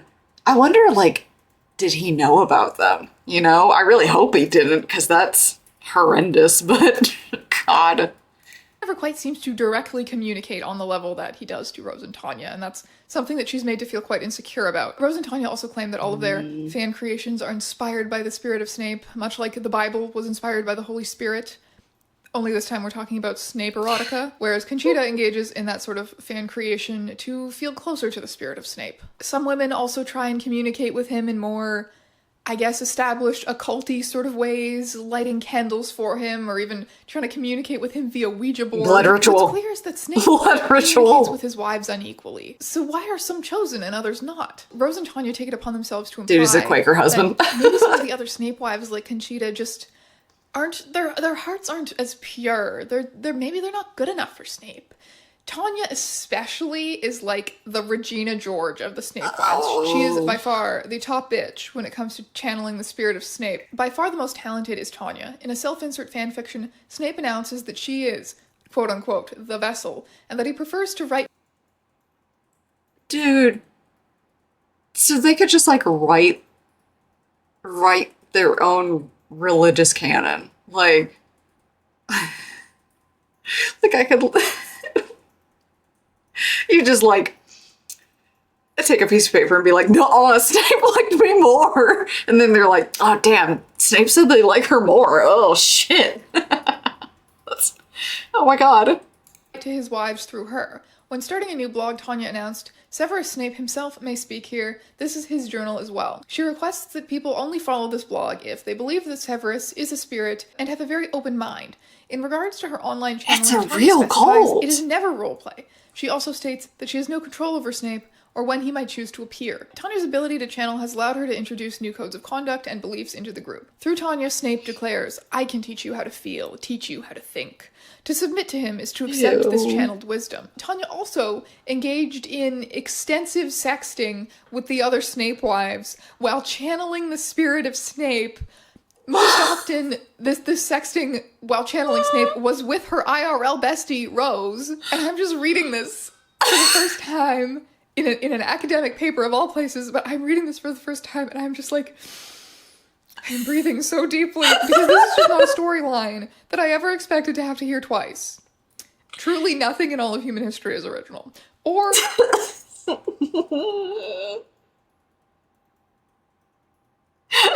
oh my God. I can't imagine.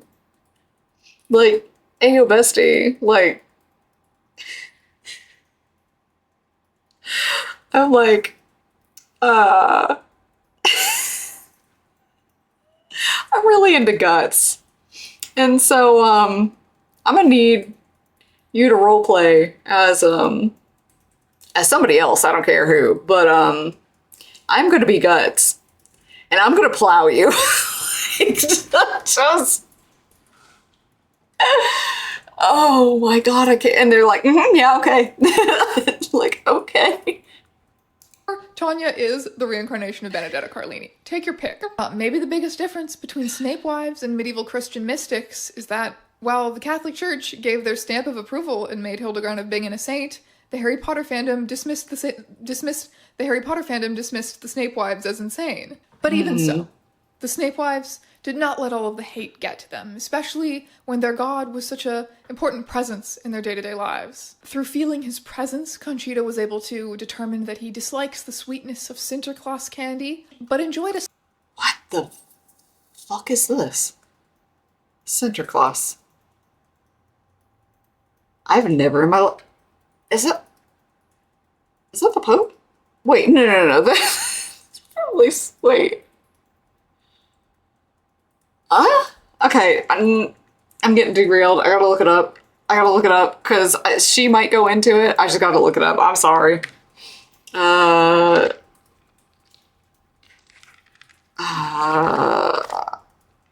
gotta know. I gotta know. Okay, it looks like Dutch. Okay. It is Dutch. Yeah, it's supposed to be Santa Claus. Oh, okay. It's more supposed to be literally Saint Nicholas, which is why I thought he was the Pope, because he's a saint. Okay, got it. But I thought that it looks like, oh my God, what are they called? It looks like Smarties. But they're saying, I think I saw that it was chocolate. Oh God, it's not worth it. Anyways, moving on. Yeah, it all looks like, that just doesn't look like chocolate to me. But anyways, steak whatever. that she cooked one time in 2006. Just that one. R.I.P. to every other steak she ever cooked, I guess. For Thanksgiving, Snape helps Rose to thaw and tenderize her turkey and gives Tanya inspiration with seasoning. His knowledge of potions comes in handy. Snape heals Tanya from digestive pain in her stomach by giving her a potion containing ginger. Though Snape can be an exact... Am I to understand that she cooked this turkey under Snape's guidance, and then later she had indigestion from said turkey? That he helped her with, but I'm like, I don't know. Doesn't sound like he did a very good job. Master. He demanded that Tanya give him a list of every food in her house containing fiber when she had digestive problems. If they saw like a cloud or a piece of string make an S shape, that was a sign. Oh my God. Somehow of something. They just kind of attributed everything in their lives, every feeling they had or paranoia, to some kind of a sign from Snape. If it's a good thing, it's a blessing from Snape. If it's a bad thing, you better watch out. You must have done something wrong. It is a member of religion. your family that you hate dies? Thanks, Snape. That is unfortunately a real example. No. He can control the weather. Yeah. He cured Tanya of her fear of spiders. So that's pretty cool, I guess. Okay.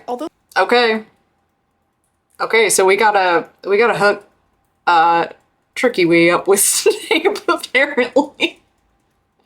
And she'll be cured.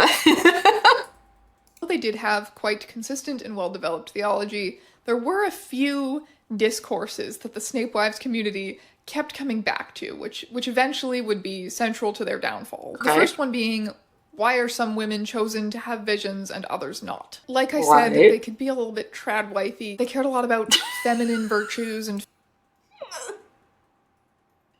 This picture, man. I am not an easy master. Like, dude. Look at this face. Oh my God. This rules. Physical attractiveness. So when it came to some women apparently being chosen by Snape over others, things could get a little judgmental. Like I said, Conchita struggling to have visions was a source of tension between her and poster child members like Tanya and Rose from the very beginning. Because obviously, if a woman was not receiving these passionate communications from her god, it was because something about her was inadequate. Was She's not doing good enough. Was she too much of an independent modern woman? Not submissive enough? One suggestion was apparently that someone's pajamas were not sexy enough to attract Snape into their dreams. Anyway, there was a lot of body shaming and a lot of judgment about what kind of woman you were and just trad-wifey icky things, you know? The second common point of discourse was erotica. Snape Wives obviously wrote just hundreds of thousands of words of fanfiction, often self-insert fanfictions, getting into their personal relationships with Snape. The debate, though, was how graphic the erotica was allowed to get before crossing the line into disrespectful. Tanya and Rose were on the side of Absolutely not a single thing held back, just the raunchiest, craziest, most problematic Snape porn you've ever heard in your life. Conchita was one of the members who disagreed with that approach. As for Conchita, she is adamant that Snape is not a dom. I'm sorry. Is it fucked up that I kind of want to read it? Like, I don't think it would be good. I wouldn't be into it. Would I think it's problematic? Yeah, sure. But I am just so curious. In a sadomasochistic relationship with his wives and is disgusted by Dark Desires, which is the name of one of Rose's fanfictions, which she thinks misrepresents Snape and shows that Rose cannot possibly love and respect him. The final big point of discourse was the polygamy of it all. Within this religion, Snape, of course, had many wives. The question was, does that ability to have multiple partners also extend to the wives? I mean, compared to every other religion that employs polygamy, that's shockingly woke, but let's not give them any credit, okay? The commonly accepted solution to this problem, as proposed by Tanya and Rose, who, of course, already were some of the members who already had husbands, was that Snape was fine with them having a husband or a boyfriend who they were monogamous with. Snape wives were allowed to have one human man. Snape would tolerate sharing them with one singular human man. In fact, Rose claimed to be able to have sex with Snape through her husband. Snape would... See, okay, that's what I was going to wonder. That's what I was wondering. I'm like, is it going to be, like, conditional? Like, yes, you can have, you know, a partner, but you have to pretend he's me or something like that. Like, oh, yeah. Oh my God. Never mind. I was going to say, do you think that shows up in, like, in the bedroom? But I don't really want to know that. Possess her husband. And you know what? Let me just read the passage for you. The physical bodies of these husbands do have benefits. Rose is also able to have sex with Snape via her husband. She proudly explains, Master would take over for my hubby and have... Oh my God.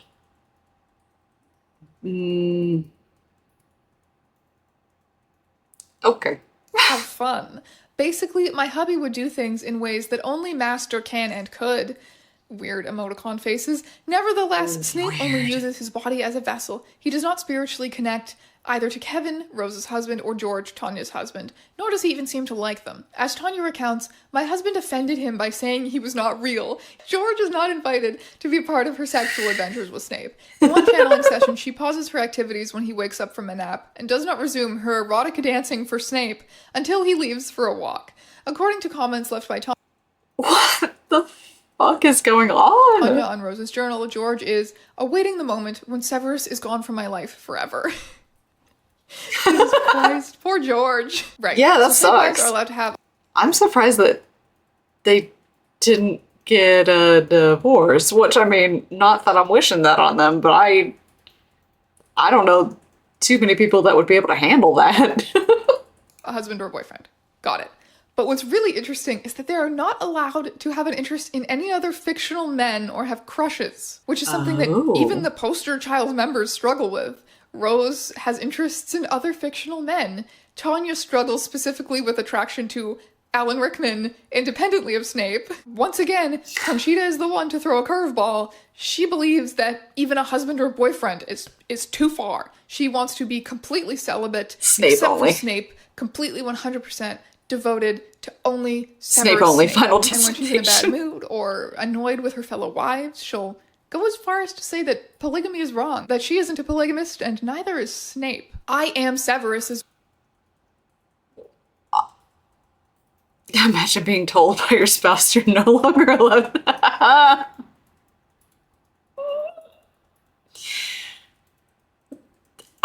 I can't imagine that. Oh my God. Also, what the fuck did you just say? So Oh, that he's not polygamous. I'm like, there are many things that have just been said that contradict that. I will not be with other men. Being with Severus is satisfying enough. Why would I ever need another man? I just know that Severus is not a polygamist, and neither is he a dom. Severus Snape is a man you... What? Again, I'm like, okay, so how are they all in the same group? And she was saying that they generally have like a, you know, the same terms or the same idea of what he's like. But then one of the head people just like completely have a totally different idea than all the rest of them. That's wild.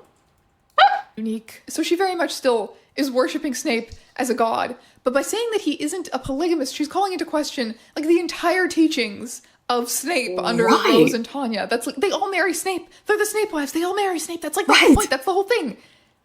And she's calling it all into question.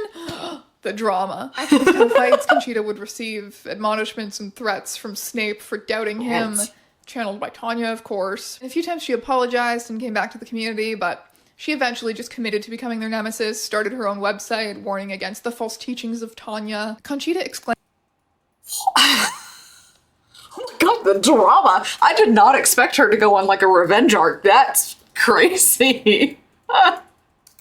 "His words do mean a lot to me, not your made-up fantasy stories." She believes that Tanya's Snape channeling live journal is a forgery that makes the real Snape cringe of irritation. Much like Snape was the greasy, bullied, loner kid type of the Harry Potter universe, Snape fans were a very popular target for bullying within the Harry Potter fandom. Communities dedicated to mocking Snape fans existed on LiveJournal, on this rip-off site called JournalFan, and when it eventually came onto the scene, there were even Tumblr tags dedicated to that purpose. But the main community responsible for making Snape wives known to the internet was this JournalFan community called Fandom Wank. Dedicated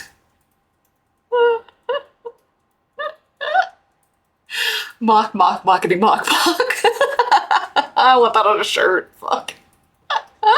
to documenting and making fun of all kinds of fandom drama, fandom cringe, as we would say now. Not necessarily Harry Potter fandom specific, but many kinds of fandom cringe. The existence of Fandom Wank reflected this need to almost protect the image of normal fans, to draw a line between people who liked things normally and people who liked things too much. It functioned as a sort of social policing within the early internet fandom scene. Got it. Because that was where they decided what was normal, and you didn't want to be outside of the realm of normal because then you might become the subject of mockery next. Mostly what they did on there in regards to Snape wives was just repost their posts and laugh at them, but sometimes they would joke about doing more than that. A lot of the Snape wives were open about being older women who were married and had kids, so a popular thing that people said was that they were going to call child protective services on them, because of course they did, because it's the internet. When talking about Hey, come on. That's too far. Man. You know, we could all have a little bit of a giggle. You know, not like at them, but just, you know, like, oh, that's a weird thing. But as long as you're happy and you're not hurting other people, although it kind of seems like they might be hurting their spouses, but anyways. But CPS, I let them have their stupid fucking thing. Just let them have it. God, it's too far. The online hate and criticism that they got, we have to ask the question, how much of that was kind of just rooted in misogyny? Because 2000 society, that's what I'm saying, absolutely loved to demean female fans who crossed the line into liking things too much, into abnormal fandom behavior. A lot of the time that was teenage girls. We see that with the examples of like Twilight and boy band fandoms. But I would argue that fandoms that are perceived to be like weird middle-aged women, I would say they might be hated even more than teenage girls. And why is that? No, I agree. I totally agree. And I mean, I know that she's about to go into it here, but I'm like, I think it's, I think it's because people expect, like, I don't know, women to grow out of being interested in stuff. Like, women just not liking media, or women just, like, not liking anything after a certain point. Like, that's the vibe that I get from, like, most media, because they talk about, like, you know, teenage girls can just, like, be annoying, and they can be, you know, like, obsessive or whatever like that, right?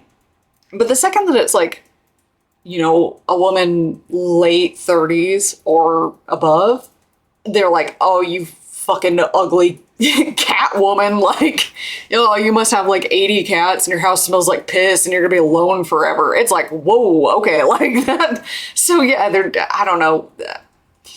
You can only like things if you're like a hot anime goth waifu, I suppose, then it makes you, like, interesting. But if you're young or if you're old and you're a woman, you're not allowed. Let's see what she has to say. Do we critique fandom culture that is masculine on the same level? A very popular comparison when it comes to Snape wives has been sports fans. Do we judge men who run around streaking or start riots or commit acts of violence because of sports on the same level that we do women who write Snape erotica? First of all, Okay, that's the thing I was gonna say. I'm like, yes, we do judge them, but to the same level? No. I'm not gonna call fucking CPS on them for it, but I am gonna think that they're weird. well, speak for yourself. I judge them. I think they're way worse. I partied with a Snape wife before any sports bro. But speaking about we as a society or whatever, for some crazy reason, we just don't like women being passionate about things. Like, remember when 50 Shades of Grey came out and everyone was just like, ew, gross, that book is only for, like, weird, lonely, middle-aged women. That was the same kind of tone that Snape wives were met with a lot of the time. Like, literally, so what? Literally, so what? The women are horny. Boo-hoo for you. Yeah, like, you ignored that women have desires for the longest time and still ignore older women for the most part or present them as, like, sexless mother figures or quirky cat ladies. That's what I said. That's what I said. Is it really that shocking that, given the opportunity, these women want to create their own sexual narratives? Even if these narratives do draw on stereotypes which themselves might be rooted in some misogyny, okay, they're trying their best. They're bored in their marriages. They feel overlooked by their husbands. So why not embrace a little sexy bad boy fantasy? If your husband doesn't think you're hot anymore, maybe Severus Snape will. On the astral plane. And who is that really? On the astral plane. Besides Tanya's husband, George. Okay, no. That's where it ends. Poor George. No, this video was not about to devolve into a defense of Snape wives. Very much not. Most of the online criticism of them was just bullying and misogynistic garbage. Yes. That is true. But just because the average fandom wank user was too brain dead to pick up on them, it doesn't mean there were not valid criticisms to be made. Let's focus in for a second on one of the articles I mentioned, Consider the Snape Wife by Ashley Reese.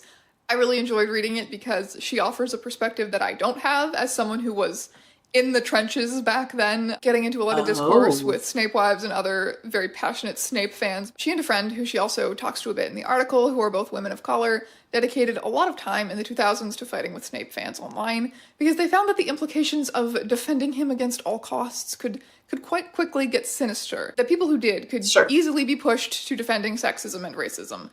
Which, by the way... Okay.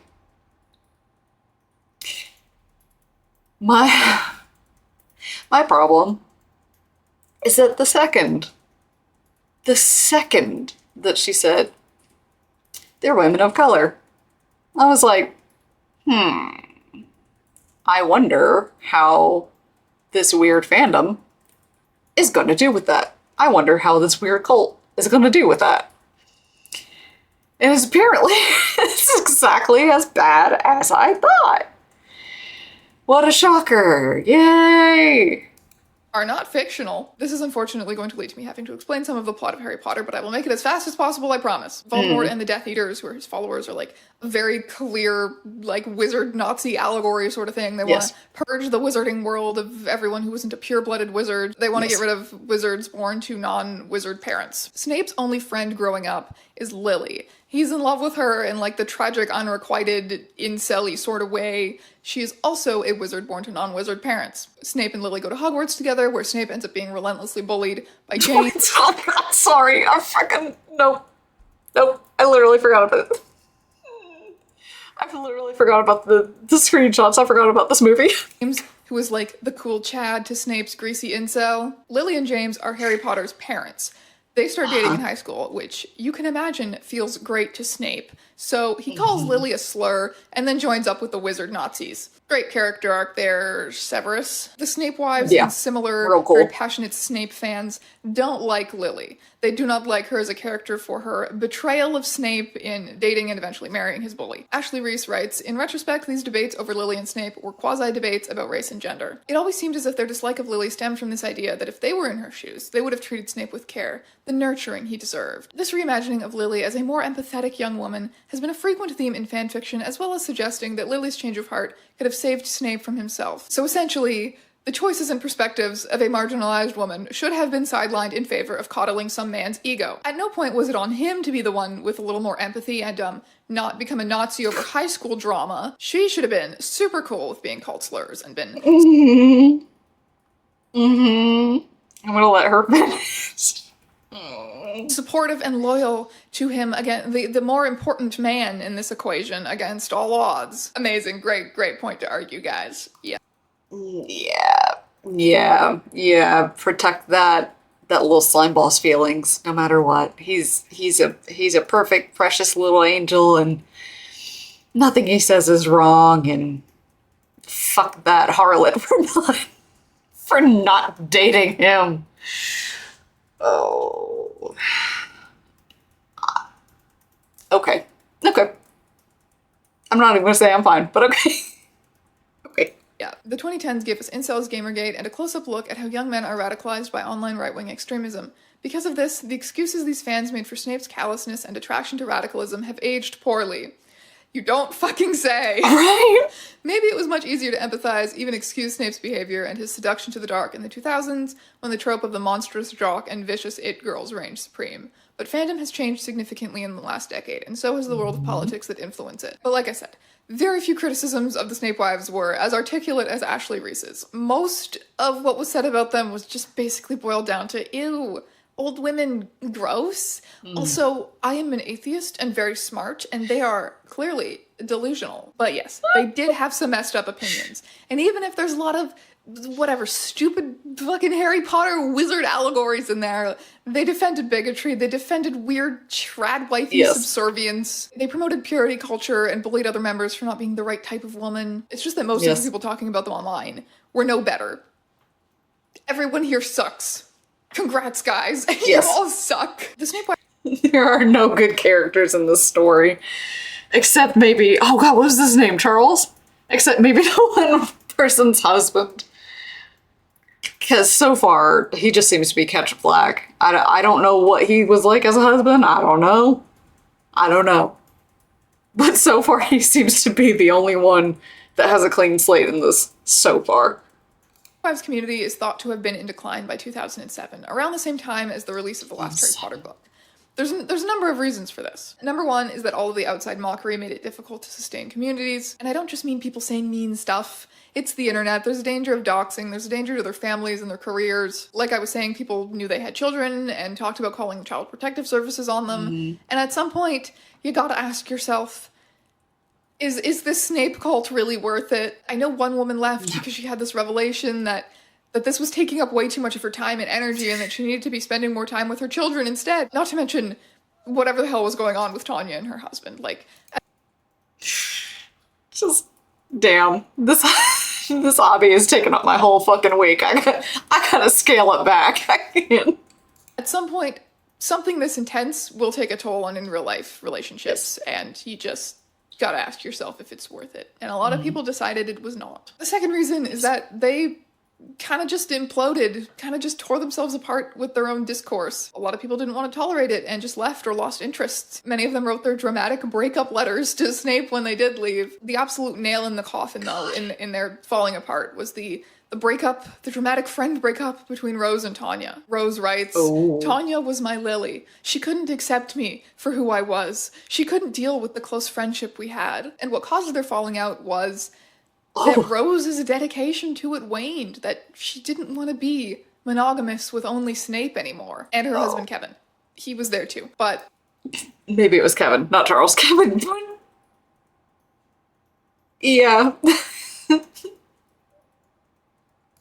She was starting to realize that she was interested in other fictional men as well. And she saw that as a natural evolution of her interests. Of course it is, but especially considering that Snape was treated so poorly by the Harry Potter canon, and there were other series coming out, like Twilight. But that goes against the Snape laws. Harlot. Which gave us these canonical, dark, broody boys who did get treated well by the narrative, did get to be the heroes and have love interests. And yes, it's true that they didn't really care a lot about the Harry Potter canon, and they wrote copious fanfiction to fix it and whatnot, but Speaking from personal experience, it is more fun to be a part of a fandom when the ships and the characters that you prefer are preferred by the majority. There's so many more people to talk to and fan content to consume when you stan Edward and Bella versus Astral Plane Snape. The community of Snape wives, though forever an internet legend, dissolved. Rose continued to post on and off on her live journal until around 2011. I think her last post was like a review of the last Harry Potter movie or something, and then once she disappeared, that was it. Everyone was gone. There were no more remnants of this community left online. What really gets people about Snapeism, what really stands out is that it's not true. Like, everything about it is just verifiably untrue, right? That's not a holy Walmart poster of God. That's Alan Rickman. It also derives that the creation of fiction-based religions is an inevitable part of a society where identity is garnered from the consumption of these products, and that most established religions don't really line up with the historical record either. We just lend them validity because they've been around for a long time. It is popularly assumed that Christianity, by virtue of its age and the seriousness with which it has been endowed, is valid and worthy of respect. As scholars of religion, it is important to consider whether or not our methodological approaches are sound. It is easy to fall into the trap of considering religions, such as Christianity, to be a base standard for the examination of all other faiths. When faced with a contemporary manifestation of human behavior and beliefs such as fandom, it is also common to assume that nothing genuinely sacred can be born of live journal, Dreamwidth, or Yahoo groups. Yet there is much evidence to the contrary. Snapeism satisfies even the most conservative definitions of religion by having a divine figure who can be channeled, a core inspirational text, a set of practices that modulate community behavior and expression. Because the historicity of traditional faiths can and must be challenged, this should lead us to ask why one fictional text is so much more ludicrous than another as a basis for a belief system. Yes. All of this, yes. Because what I was thinking to myself, I'm like, okay, well, give them, like, if they hadn't broken up, right? If they just, like, kept doing their thing in secret, give it, like, 1,000 years? A couple thousand years? Like, I don't know how long, but, like, if they lasted throughout time, the source material gets lost after a certain point. So, like, it may have been a thing, Because, I mean, that's kind of how, like, cults and religions do, right? Like, so, I mean, again, luckily this one broke up, so it didn't have, like, a really horrible, fucked up lifespan, but yeah. And that's Snape Wives for you. I hope that I did it justice. I included most of the things about it that I find really interesting. Thankfully, a handful of very smart and dedicated people have already done a lot of work on this that I could draw from. I will link the academic paper by Zoe Alderton, that article by Ashley Reese, and some other things that I find fun in the description. If for whatever godforsaken reason you want even more Snape Wives content, I mean, I kind of do, but that are similar to this, let me know in the comments or message me on Tumblr or something, because I love stuff like this. It just tickles my fancy. That was it me too. For me today, my friends, but thank you so much for watching this video, and I'll see you in another one very soon. Yay! Very cool. Alright, thank you. Strange Eons. Aeons. It's fucking because of Final Fantasy, but anyway, Strange Eons. Thank you very much. This has been a wonderful video, and honestly, it's been a great stream. I've had a really fun time. I am going to start wrapping it up, or I'm going to wrap it up. Because honestly, I'm getting sleepy. And, y'all know how I, started this by saying, like, I had half eaten my dinner, and I was like, oh, I'm gonna finish it while I'm on stream. Yeah, I didn't do that. So I'm gonna eat my chips here off screen once I'm done. So, get that food in me. But, I hope all of you have a good night, and, to those of you that were here, thank you very much for listening in, and I hope you had fun too, and I hope you also have a great night.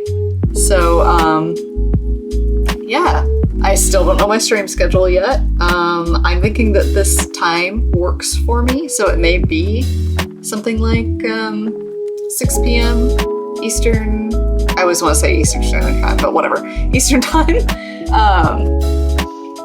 So it may be around that time, but I will let you all know. Thank you, Aunt Pearl. I hope you have a good night. So yeah, I will let you all go, and again, enjoy the rest of your week, and I'll let you all know when I'm going to stream again. I appreciate it. Thank you. Bye-bye.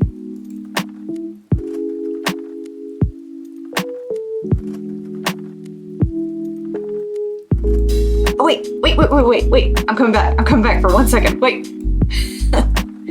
You're not rid of me yet. Wait, I wanted to see if I could raid someone. Jump scare, I'm still here. I want to see if there's someone I can raid. So,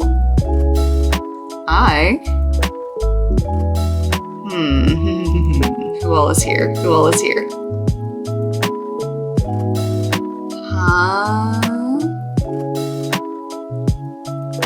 Oh man. Everybody that I could think of that I would be comfortable with raiding is not here. But I might do it anyways. Is that cursed? I don't know. I'm gonna do it anyways. So, wait.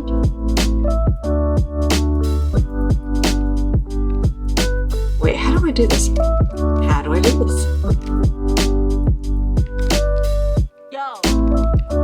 Oh, I can't even do it. Oh well. I'll figure it out later. Okay, good night, for real. Alright, bye y'all. Have a good one. Thanks.